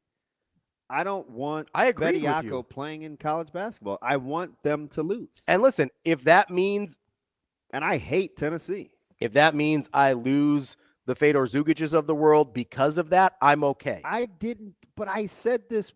I'm not even going to hold you on it. But I told you to be careful with the Zugic thing. I understand that. I wanted Zugic because I like Zugic, not just because he's a crazy. I like his game. That's the problem. It's situational likes as opposed to like global thinking. Two things can be true at once. I can like Zugic and be glad he's playing for Creighton and still understand that the ruling is bad for college basketball. Yeah, same as I can want that to be a catch or an interception in Buffalo versus Denver or Jesse James in Pittsburgh, but I want precedent set so going forward, I know what the frick we're dealing with. Absolutely. If they had come and said Fedor Zugic is not eligible and never will be eligible, I would have understood it, and that's better for college basketball. I get that, right? And I'm okay sacrificing those things in order to say, hey, I don't want to operate this way anymore. I want to tell him so bad to keep that door open. That breeze cools my lips. It allows me to think freely. My brain is being rotted by chemicals. What's wrong with you? I inhaled chemicals. The ammonia. It didn't taste like ammonia. What do you know what ammonia tastes like? Because I've been woken up with smelling salts. You know what it tastes like. You know what it smells like. It's different. Oh, they're the olfactory nerves. They're kind of connected. You ever do you know what bacon would taste like because you've smelled it? I know what it smells like because I've smelled it. Punch you right now. You ever do the was like an ammonia a big thing when you guys were like lifting in college? No, but I know you did the smelling salts, but Because that it's just to wake me up that day. That became a big thing in powerlifting. They do the ammonia, and you get the like adrenaline. Yeah, we had a really good lifter 2 years ago. He played center for us, and he had super bad knees, and his calf was very connected, but he was super strong. Yeah. And he would put like 85 old rags around his knees, like he was that dude. Yeah.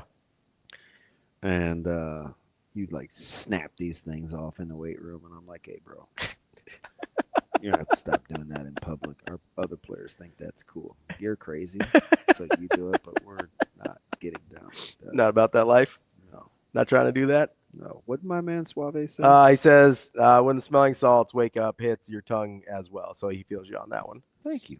Air high five for Look at that. He's being nice to you today. Oh, we're kindred spirits with kids. Why is that? I don't know. Both light skinned. Although my barber would have a fit. Why? Oh God, we got into an argument last week about skin tone. Really? Oh yeah. How'd that go? This is the dumbest thing ever. But he and I, we've had some. It's just interesting, you know, where he calls like mocha and caramel and light brown, like light skin. He's very particular. So everybody's different. So anyway. So he's not racist. He's tonist. He's shadist. You've been in there. Didn't you take Micah? Yeah, I took Micah. Yeah, holler at him. See what he says. That dude is so bougie. He drove out there on a Sunday morning because he's living the bachelor life. He's got a sweet condo downtown or whatever. My man went out to like Salted Edge for brunch. Do you know how far that is from 19th and Harney? Yeah, that's a trip. That's about like 45 minutes at least. What is shaded, by the way? Shaded? Yeah, is that what you said? Shadeist. Oh. Shadeist. Shane, I got a question. This is very important. Like, why has your mic been on for the last like 10 minutes? I'm talking about auditory and olfactory nerves being connected. I've got stuff to say. I've been wanting to say. Sometimes I think stuff. you can't hear, which is why you mispronounce words.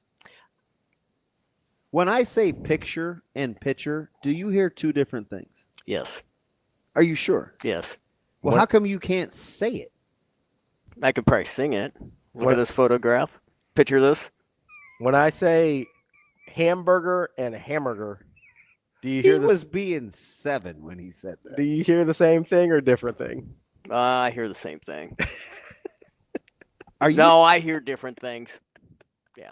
Again, he has Les Bogler in his ear. He's got a pen. So what else you got? What else Wait, you got? so for when me? you say pin and you say pen, do you think I'm saying the same thing? I had pen ink.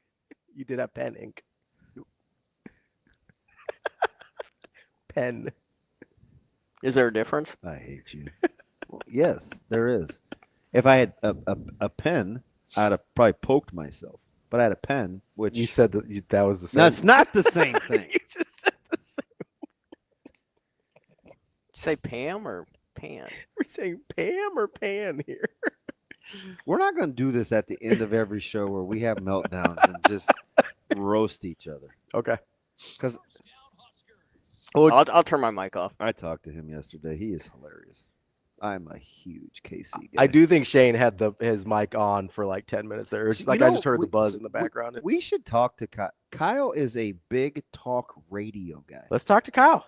KC could listen to talk radio all day, every day. Does he listen to us? Yes. Good. Thanks, Kyle. Well, he's smart. I don't know. Maybe he's not up in the morning. I don't know what time. I don't know what his schedule's like. He's a pro. He's so pragmatic. It's refreshing. How so? Because I need that. It's the perfect yin and yang. He's very. Give me like an example. Very if then. If this, then that. Yes. Okay. Yes. I got you. And for a guy that's relatively creative. Yeah, that's not a super common combination. No, but he's the reason. Like he can call a meeting next week at 3:15 to go through procedure and protocol, and I know it will end. Yeah. You let me run that meeting? It's just gonna keep going. No, I'll get bored and leave, or we'll just create scenarios in which we think. So we need that. So I need to hear other perspectives. Like He strikes me as, and I don't want to get out of pocket here, but he strikes me as like being the first to the office guy. KC? Yeah. Kind of like Rule. For sure, Rule. I don't know if KC will be the first to the office. But he's gonna if he's going. So I'll do you one better. Okay. I don't know if he's gonna be first to the office, but if he's going to the office, it ain't to waste time. Okay, there you go. Right, like he ain't going just to say I went to the office. If he can't be productive, he ain't going. We've had several people in the chat request that Kyle be our announcer for the draft. Oh, okay. To announce the draft picks. Oh, that'd be funny. With the first pick in the second round, Team DB selects Asian Wyatt. Now, he's not controversial. So if you bring him into the muck, he is going to refrain. Kyle is what I would call standard. Okay. He's vanilla bean. He's chocolate. He's chicken and rice. He's gonna clean his plate. You just call him basic? Super. Yeah. Yeah, he's just you want ad lib, that ain't your guy. You want rule follower, do the right thing, that's your guy. Yeah. So he's not gonna I don't know if he would even say Asian Wyatt. I can't see him saying that. Like if he wouldn't I don't know. I don't know if Kyle would say like Black Rob. What do you say, Dank Coyote? No. Dixie. He definitely wouldn't finish it. Yeah, he's not saying Barry's name. He's not saying Stank Nooner. You know what he would say? I guarantee he would be like, DB, what are we even doing? That's what he would say. Be like, we're doing a talk show here, Casey. Yeah, first to the office, I don't know. Maybe. Wyatt says, can Jessica do the film breakdown after we get picked? Oh, she's so mean-spirited. Like she would enjoy it. She would enjoy it.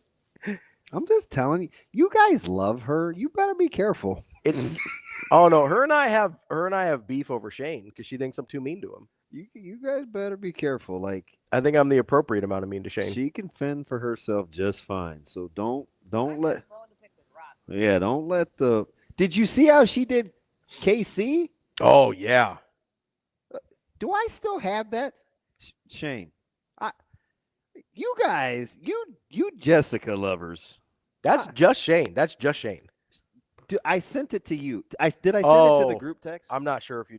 It was the chat with you, me, and Matt and Jacob. That was that group text.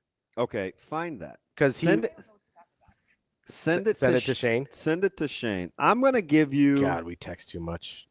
Oh yeah, it's good Lord. It was like 2 days ago. It's like 400 texts back. Dude, it's incredible.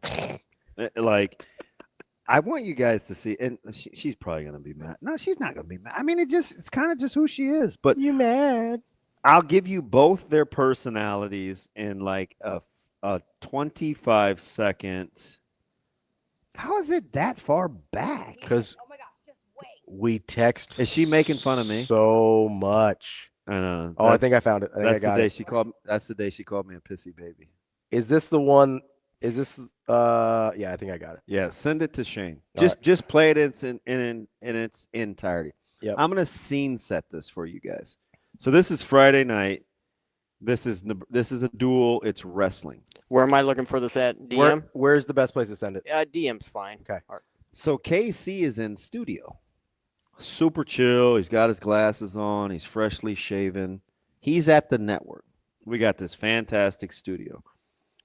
Jess is live at wrestling. She's grabbing she's grabbing Sparks, and it's star-studded. She is in the arena. Now, keep in mind, this is impromptu. We all get along, allegedly. We all work together. Yeah. But what we're about to hear is this is how kind and nice and good. She's so nice. You want she just as soon slit your throat. Like, why did this not save? I don't know, but you're being real special. Just send it. Teams, do it teams then. I don't know if that's gonna help, but we'll give it a go. And this is like Kyle.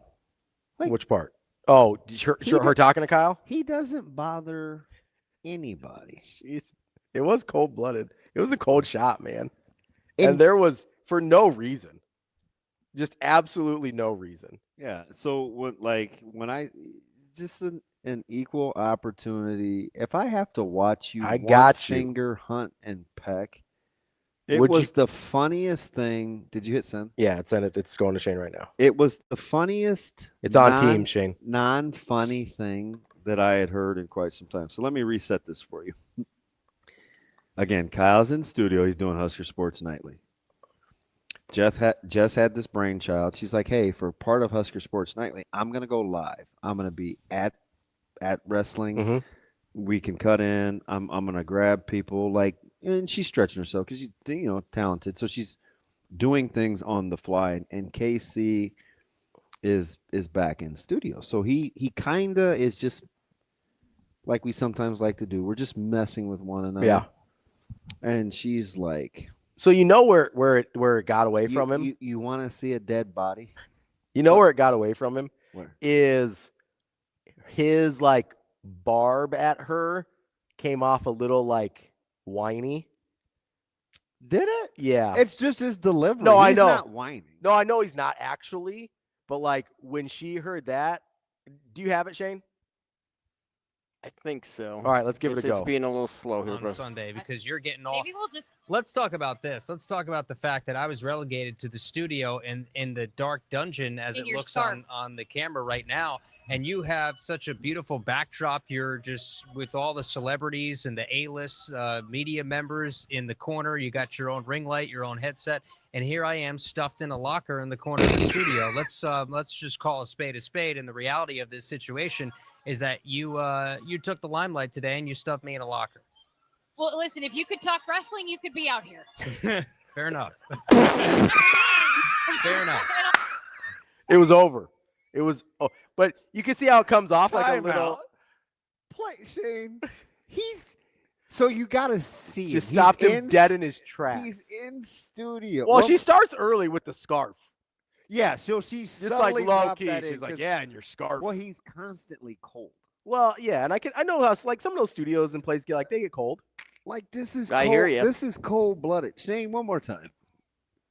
I might show up to Devaney and do my own show on Sunday because you're getting all. Maybe we'll just. Let's talk about this. Let's talk about the fact that I was relegated to the studio in the dark dungeon as In it your looks scarf. on the camera right now. And you have such a beautiful backdrop. You're just with all the celebrities and the A-list media members in the corner. You got your own ring light, your own headset.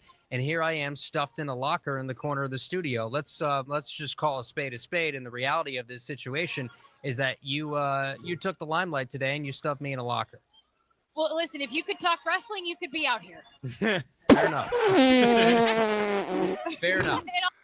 That's just double tap to the back of the head. You're dead now. Want to see a dead body? It was. He's going on, and she in one line. It is. And his over. voice is very controlling. Yes. So you typically have you're more apt to just succumb to what he's saying. Yeah. She's like, nah, Not having it. Nah, this not about to go down like Yeah, that. he was trying to kind of trap her into being, and he's like, hey, if you were good enough, you'd be here. That's basically what she said to him. It's cold-blooded. Cold-blooded. That's a sniper shot from 1,500 yards. Just that's the one you guys want to be the official of this draft. No, we wanted KC. Well, they wanted KC to voice it, and what they want Jess to do? Film breakdowns. They wanted analysis. Oh man, we'll get slaughtered. That was Could do the pre breakdown. That's Shane's. That's true. We need Jess's big board. He just wants somebody to say something nice to him. It's true. Bye, Shane. That's all she wants. Don't forget, as apparently Shane's just playing us off here. I guess we don't have to. I know, right? Since thought we're on the clock. I thought we were doing a show, and Shane's like, "I'm done here." Apparently, where you gotta be, Shane? I'm just glad I'm still alive. I'm just here. So I don't Hey, I mean, I just want to have my mic on. That's all I want to do. Yeah, it was on for a whole segment, and you didn't say a word. I did hear you go like this a lot, though.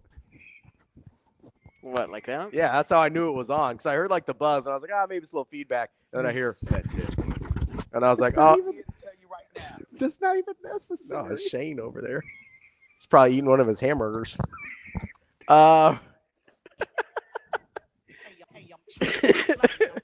If you're having trouble getting protein in like Shane does, Next Gen Male Medical, they've got you covered. It's not just, the testosterone and the peptides. They've also got a line of supplements as well that can help you feel your healthiest, from the vitamin B12 to the vitamin D, help you get through winter here. If, Shane's making you sick like he did everybody in the studio here, they can help you out, try and get through this winter illnesses as well. Give them a call, 614-9700. When are you heading over there next?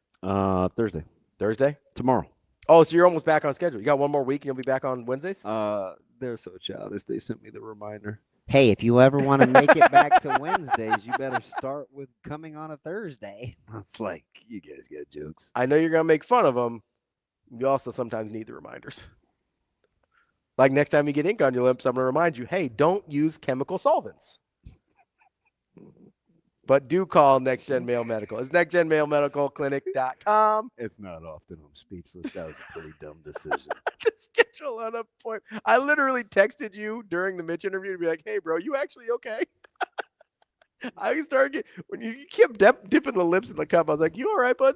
I asked if you needed more water. It's every ounce of my competitiveness to focus. Somebody ounce. Somebody in the chat said maybe try milk. Oh yeah, that's for tear gas. Yeah, I mean if it's acid based in the solvent, then the milk would neutralize it. Got to keep watering the bamboo. If it's ammonia, I can't help you.